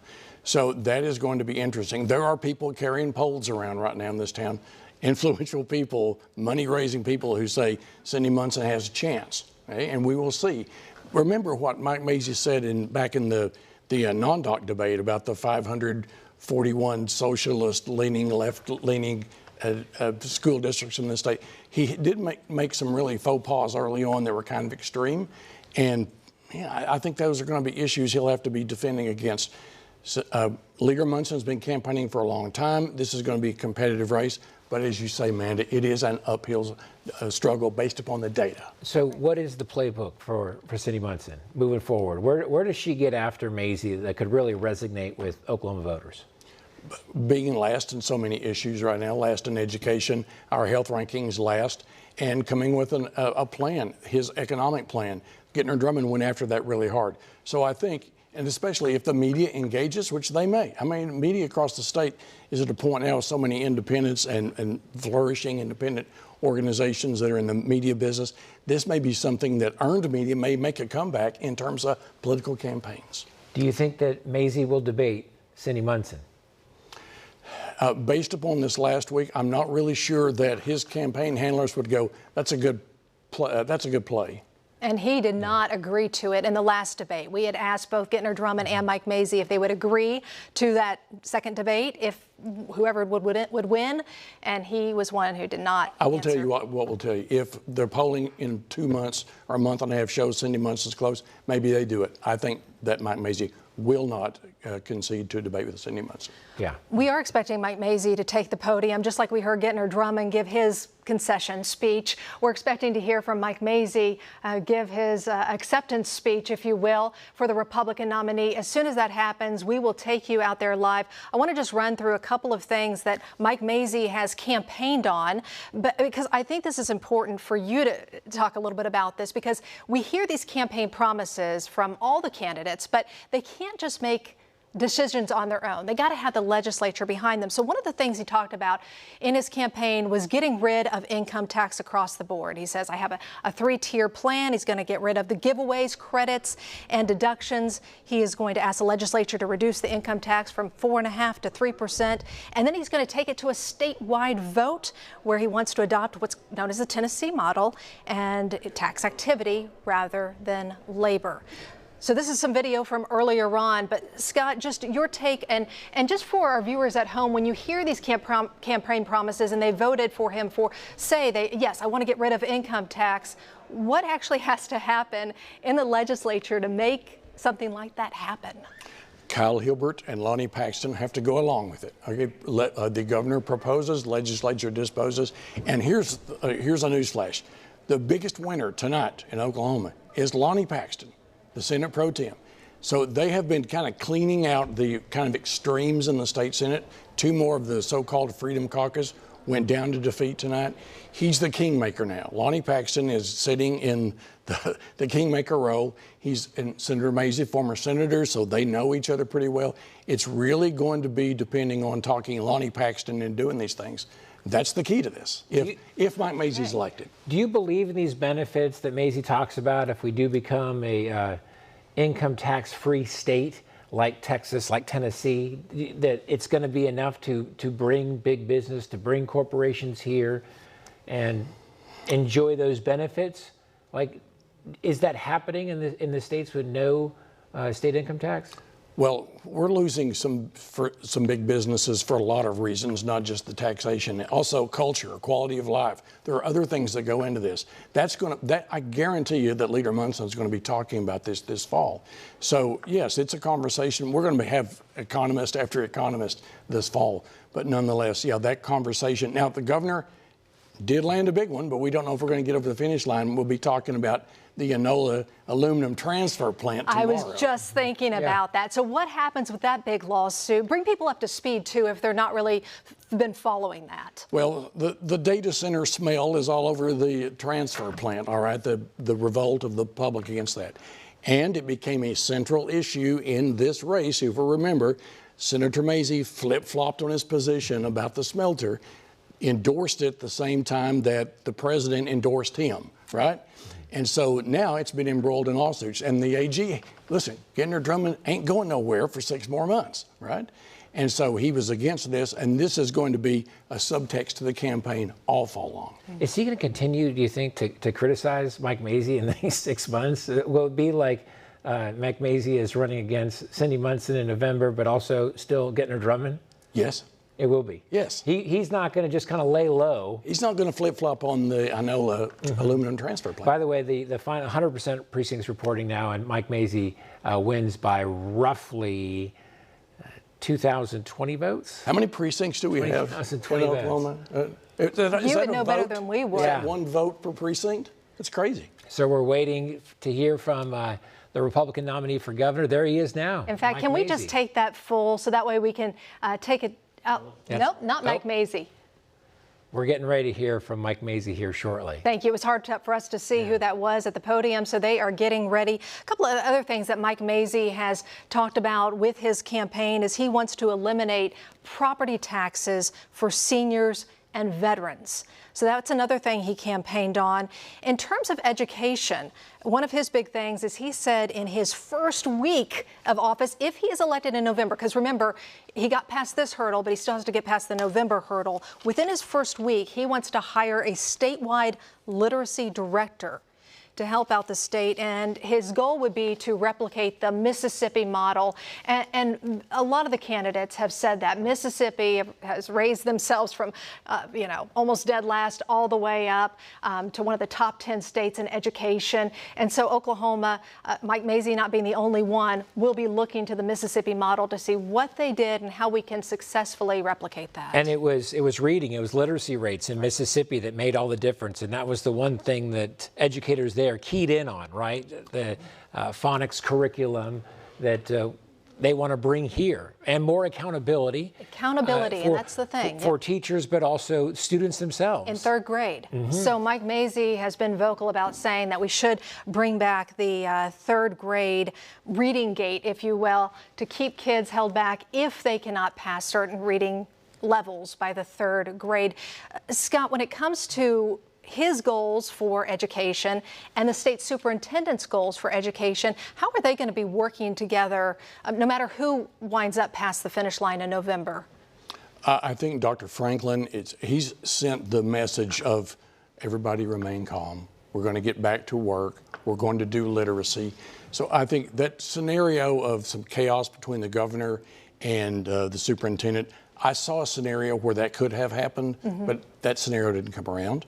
And I think that Dr. Franklin will work, whoever the governor is, in working towards the same goal on the literacy front. Were you surprised that education wasn't more of an issue? I feel like this was the election that this could have been the main issue for Oklahomans out there, just based on where Oklahoma is on education, based on what happened with our former state superintendent. I was kind of surprised that candidates weren't leaning into education, which I think Munson will do, for sure. Yes, you will. Yes, but I just thought even in this race on the Republican side, I'd see a lot more talk about education. I know they both had their plans and they got them out there, but I felt like it should have been something talked about more. Your thoughts on that? Perhaps, but there were also some hot button topics that were coming along, the State Farm issue, the aluminum transfer plant, and just some of the personal things that were coming along. So, it sort of got lost in the mix. I'm with you. I'm surprised it didn't become front and center. If we can, I'd love to run through some of the other races that we have, and all of them have already been called. All the precincts have already reported. If we can keep a look at Mike Mazzei's campaign, we'll just be keeping an eye on that. As soon as he gets up there to talk, we'll bring you right back to it. But first, a look at the numbers, the final numbers for the runoff, the Republican runoff for governor. And then let's go ahead and also let's run through a couple of them. Let's do a state superintendent next. We'll look at the final numbers, and then we'll go to the state questions because we haven't had a chance to talk about that. State Superintendent Dr. Robert Franklin, well respected with the teachers. The teachers really got behind him, and he made it past this finish line, and we'll move on to November. And I think if you would call one of these the mega candidate, it was definitely James Taylor.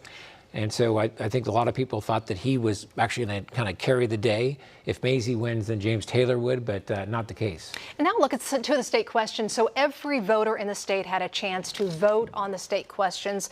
This was state question 844, and it failed. So absolutely nothing changes. This had to do with manufacturers. When they came to the state, they would get a 5-year tax break, and schools and local municipalities would be paid back for that missing revenue.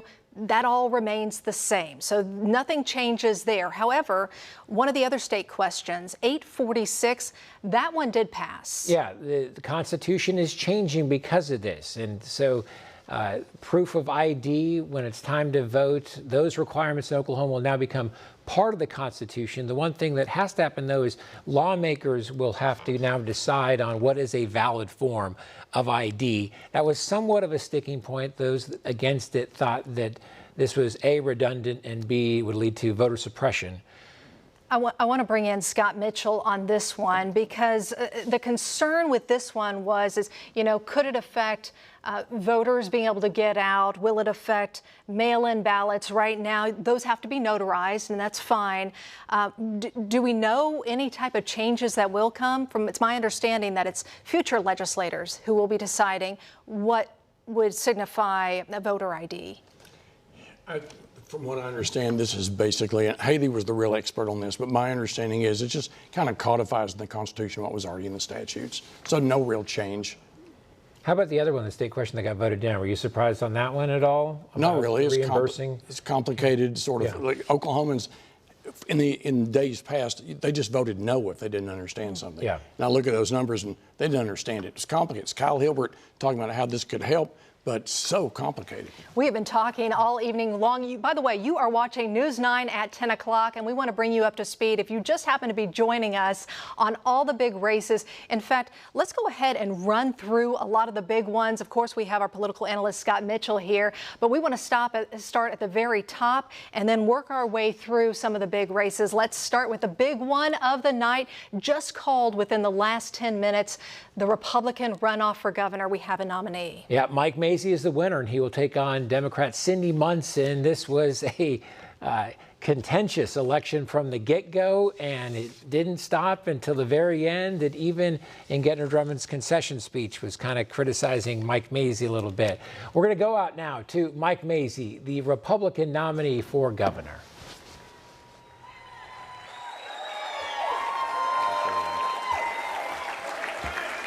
Hi, Marla.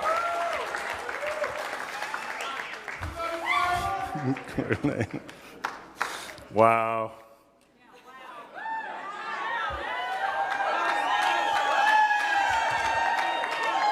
We wanted to keep you on the edge of your seats for a little while. or at least on the edge of my seat. All praise and honor goes to the King of Kings and the Lord of Lords.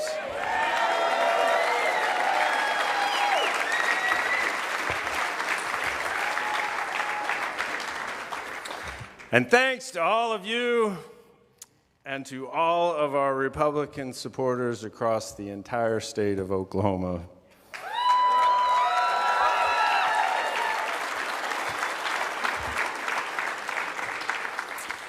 And thanks, of course, to President Donald J. Trump for helping us across the finish line.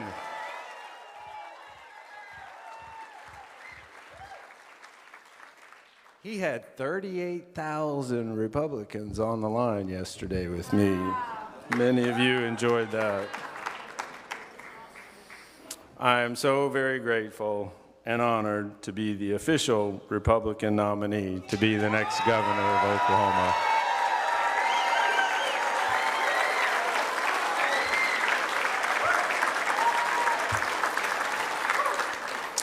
I have received a very gracious call of congratulations from Attorney General Gettner Drummond.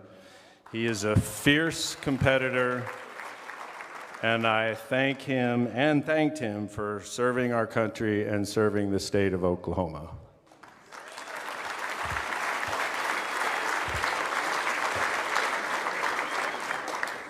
It's such a delight to have so many distinguished guests here tonight that I can't simply name all of you, but a very special welcome to my friends, Governor Kevin Stitt and First Lady Sarah Stitt. Please welcome them back to Tulsa.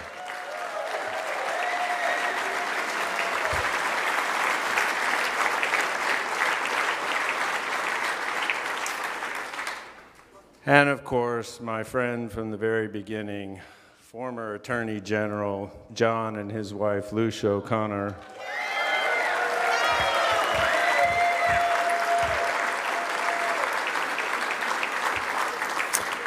And so many of my friends, current and former, from the Oklahoma House of Representatives, the Oklahoma State Senate out here tonight. It just warms my heart that you're here with me. And of course, especially thanks to my neighbor just down the road, District Attorney Steve Kunzweiler.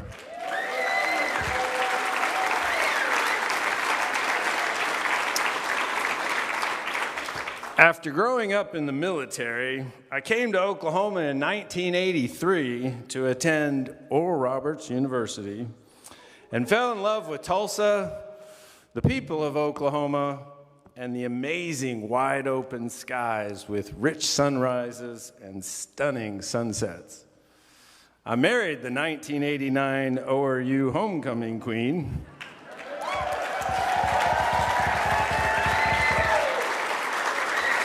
She doesn't like it when I brag about her in public, but tonight I think I get a pass. We started a business, had 5 kids, and today we are super blessed. Our lives took a rough turn, though, in 2008 when a car wreck left me with a broken back and severe nerve damage.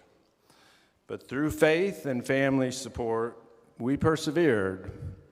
That's why Galatians 6:9 has been the scripture foundation for this campaign from the very beginning. It says, "And let us not grow weary of doing good, for in due season we will reap a harvest if we do not give up."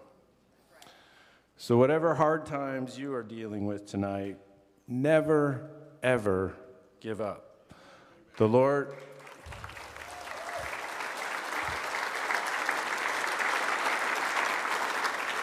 Lord has a special and unique purpose for your life, and you never know what He has in store for you. If you had told me 10 years ago that today I would be standing in front of you as the Republican nominee for governor, I would have never believed you. God can do impossible things when you put your trust in Him and you never give up.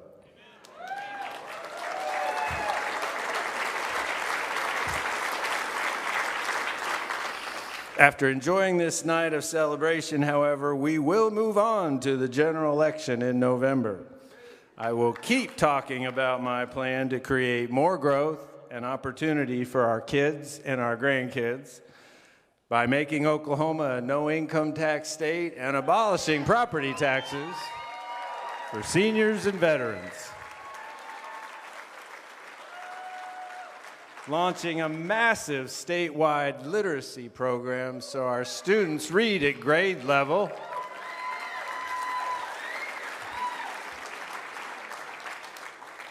And securing the land of Oklahoma for the people of Oklahoma by chasing the Chinese money and the Mexican cartels out of here.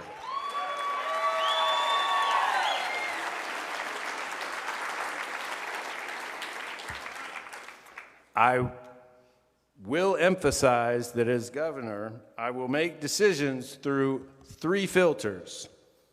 1, the Bible.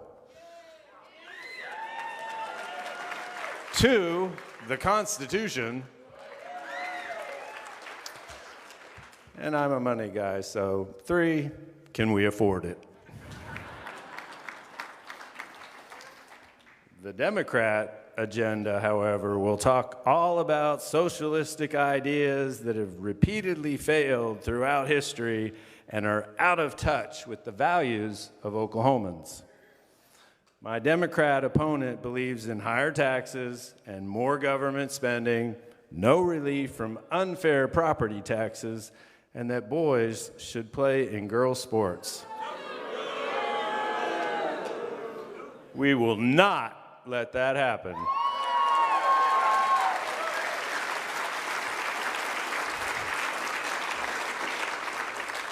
Finally, I do want to thank my Heavenly Father for this victory. For a guy who went through years of great pain and suffering, my story is certainly a testimony that with God, all things are truly possible.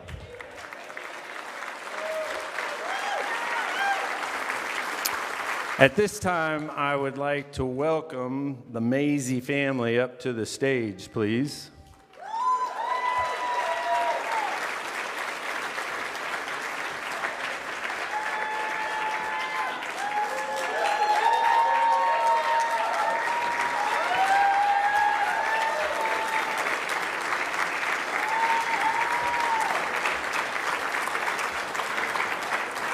You like those videos with Noelle Mazie?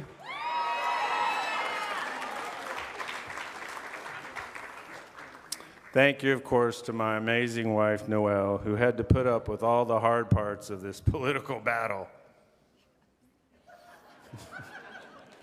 On the day President Trump called me back in May, my daughter, Chrissy, a wonderful part of the campaign team, texted Noelle to call ASAP. Noelle called her and said, "What's wrong? It's not another attack ad with Hillary Clinton hugging your dad wearing a rainbow tie." She did, actually. Noelle has been super courageous and a daily prayer warrior for me and the team.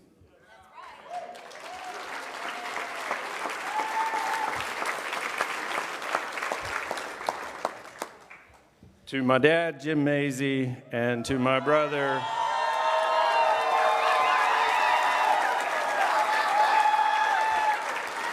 and you've heard from my amazing brother, Dan Mazie,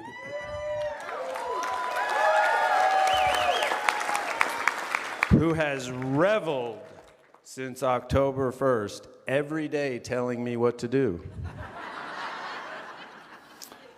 Yes, he did a very good job. Do I have to do what you say for the rest of my life? No, I'm okay. And to his wife, Brooke, none of this happens without you, and thank you, Dad, Dan, Brooke, for making this a Mazie family mission.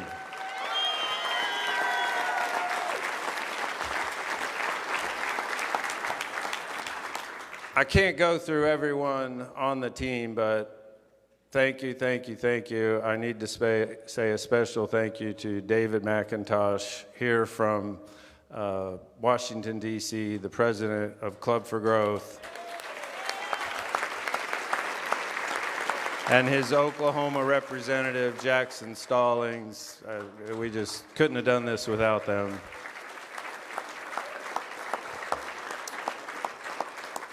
And our entire team has just been incredible, worked their hearts out for me every day, endless issues and battles, and thank you, Barney, Ben, Holly, Hudson, Karma, I'm forgetting somebody, please forgive me. Jody, Tom, just goes on and on. Dom, Liz, on and on.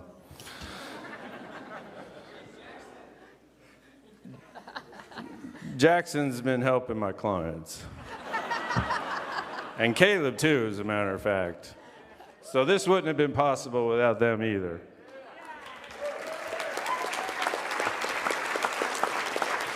Noelle and I are so grateful for every one of you here and across the state that have worked so hard, for everyone that has donated money, and for the thousands of people I could actually feel that were praying for us this week.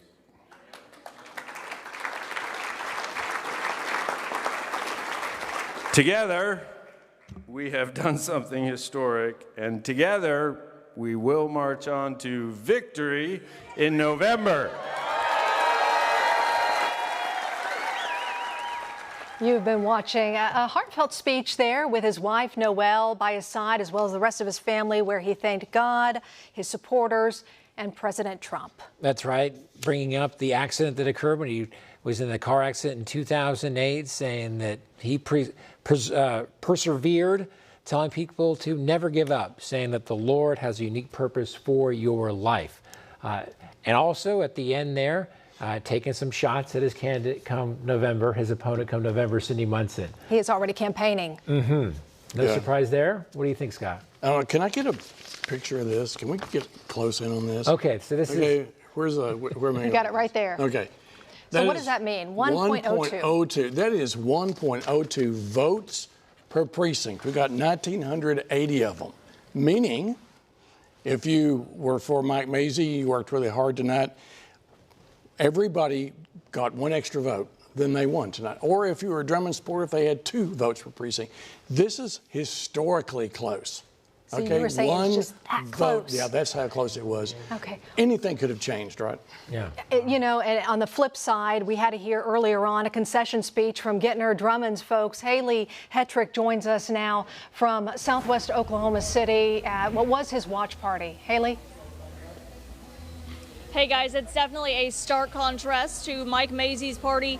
Drummond's party has wrapped up here tonight. Everyone is shutting things down. In his speech tonight, Gettner Drummond congratulated Mazie on the victory, but says now it's time for Mike Mazie to get to work. He said tonight his campaign ends, but Oklahomans should expect their governor to remember who sent them there.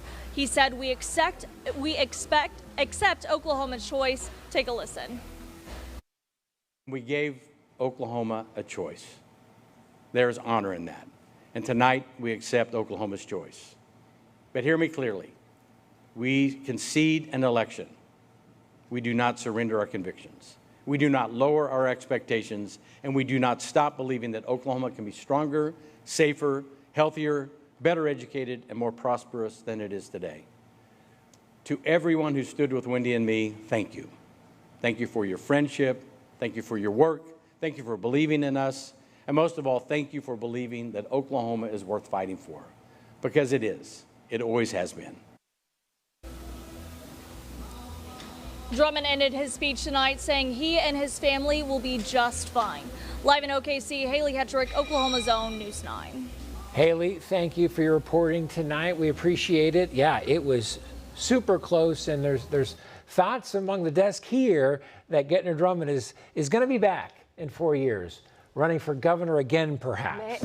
Quite possibly. We will see about that. But for now, it is Mike Mazie's night. He is the Republican nominee. He will be facing Democrat Cindy Munson come November, as well as 3 independents. Stay with us. There were more winners tonight, more nominees, the labor commissioner, insurance commissioner.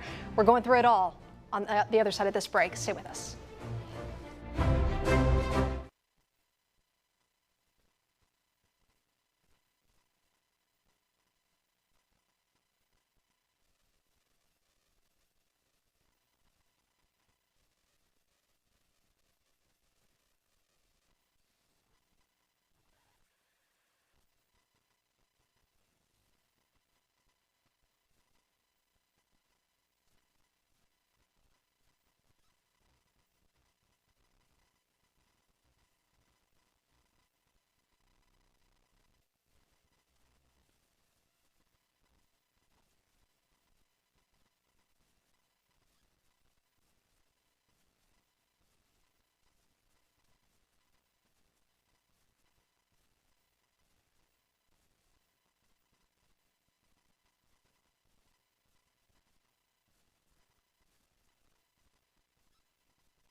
We want to show you more of the winners here on this election night. The race for Oklahoma governor, the GOP side, Mike Mazzei takes a squeaker. It was a close one with Gettner Drummond, but he wins by roughly 2,000 votes there. It was a close one. The former state senator and budget secretary, he currently has his own investment firm. He will now be moving on to the November 3rd election, running against Democrat Cindy Munson and 3 independents again in November.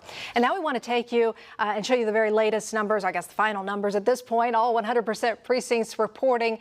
Dr. Robert Franklin will be moving on to the November election for state superintendent. We want to go out to our Shelby Love, who was at the Robert Franklin victory party tonight. And Shelby, it's cleared out there, but some happy folks there with the Franklin camp. Yeah, Carl, you said it. I mean, it is quiet now. Looks like just any old regular conference room. But just hours ago, this place was packed with people cheering. There was confetti. There were wine bottles popping in celebration. And Dr. Robert Franklin, he got a little emotional after it was announced that he won the Republican runoff and will be going to the November election. He was talking about how grateful he was for his family and everybody else's support, especially the teachers and other superintendents across the state that have shown support for him. And then he went on to say a message to all of the voters out there. Continue to work with us, collaborate with us, begin to set goals with us, and let's begin to be more what I would consider to be cohesive than divided. And let's see if we can't do this work collectively. Yeah, that was a big message from him tonight, was unity, people coming together, and not being nasty or rude at all when it comes to leadership or the way he goes about the election process. So we are going to hear more from him tomorrow morning. We have an interview set up with him as well, so you can look forward to that tomorrow morning on News 9. Back to you. Shelby, thank you. All right, congrats to Robert Franklin going up against Janetta Marshall, the Democratic nominee, come November. And now we want to show you the winner for tonight with the insurance commissioner. This was for the Republican runoff.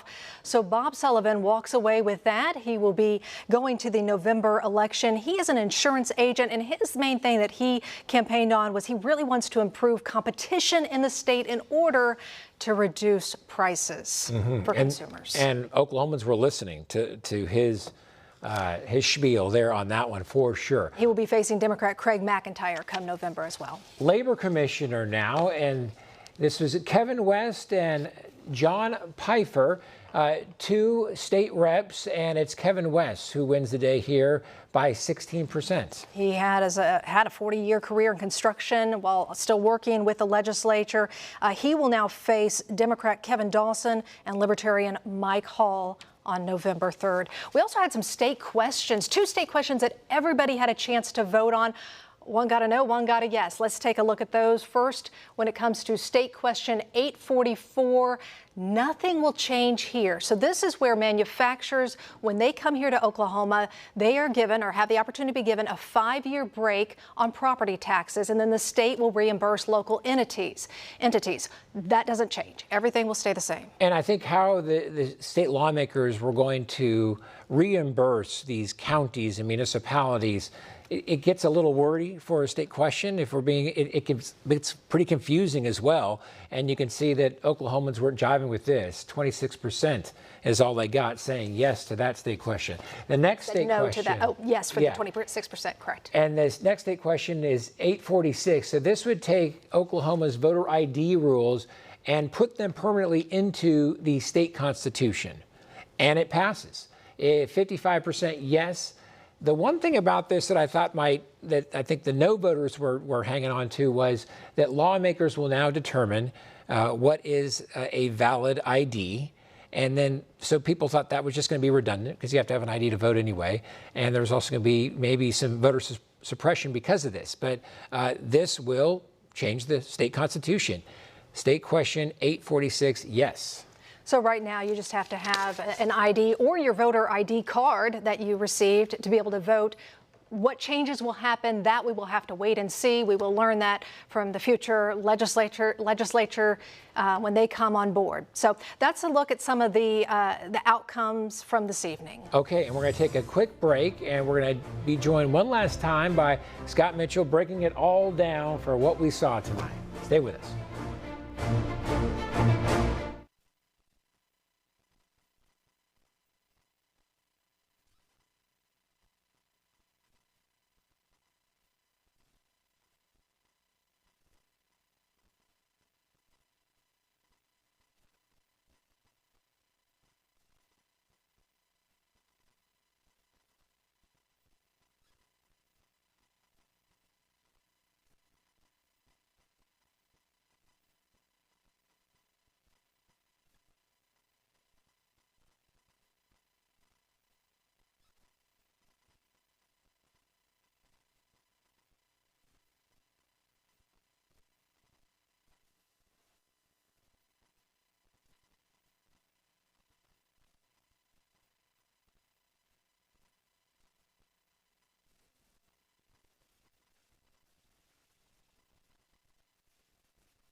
From the Bob Mills Weather Center, the Oklahoma weather expert, David Payne. It's been a while talking about southwestern Oklahoma getting 2 rounds of storms, a second round moving in right now. Some of the video today down along Highway 62 between Gould and Hollis. Look at Gould and Hollis today. That's a problem. Winds going 60 to 80 miles per hour. And I mean nearly a dust storm going on, yes, in southwest Oklahoma. It's been a couple of months since you've had this much rain in southwest Oklahoma. Blazing hot today. Storms went up in that heat, and you got damaging winds out of that, all right? So here we go. Incredible, though, in southwest Oklahoma this afternoon and ongoing right now. All right, Lynx 1, the gusts this afternoon have been to 75 to nearly 80 miles per hour between, well, Gould and Hollis, west of Altus. This has been the bullseye today. And here's some of the damage from that wind from Eddie Watson here. And there you go. There you go. Look at the roof torn off, okay? So winds 70, 80 plus miles per hour. Dozens of power poles down in southwest Oklahoma. There are people in the dark right now in southwest Oklahoma. Look at that line.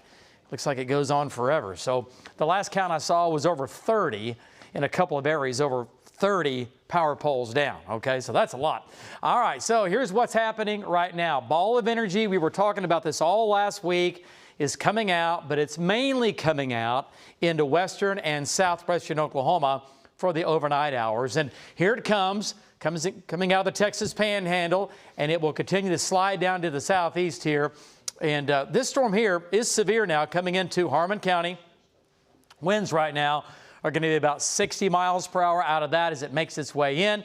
Got a storm track on that. We'll do Quanah at about 10:37, Mangum at about 11:49, Vernon about 11:51, Altus at about midnight or so. And this should scoot into southwestern Oklahoma the next 1 to 2 hours. Comes in from the west. Winds will pick up 50 to 60, and the rain will get heavier. So some more nice rains for you folks along and south of I-40. You already had some nice rains earlier today. This is what fell this afternoon. Look at there, 1 to nearly 2 inches of rain already, and there's that wall of water out west that'll come in here for tonight. Right now in Oklahoma City, well, we're mostly clear. 88 degrees, a high today of 104, nearly tying another record high. Tomorrow, no 100s, okay? We're talking about 90s.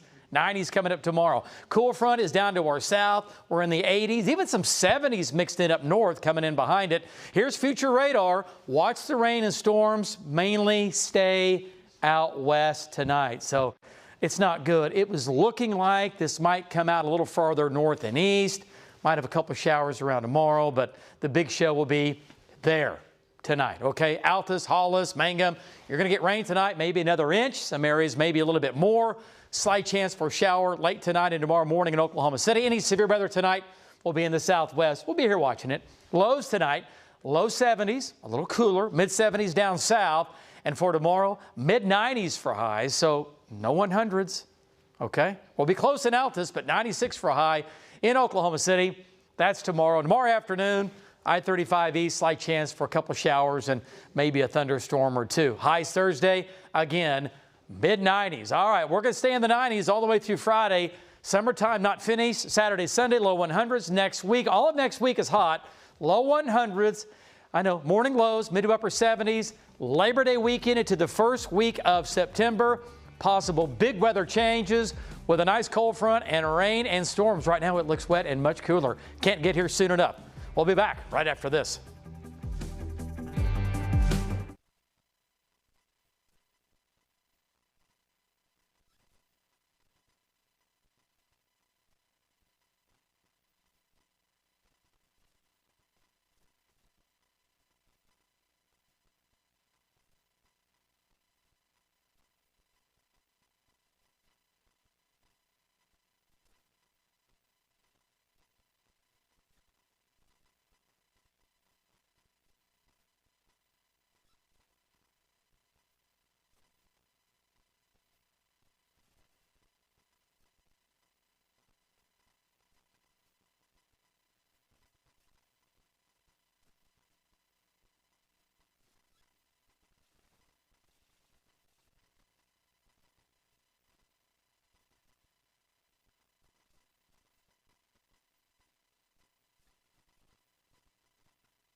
Final thoughts for the night here. We are glad that our political analyst Scott Mitchell has stayed with us. So Scott, there's usually like a little bit of a lull in campaigns. You know, we don't have the next election until November 3rd.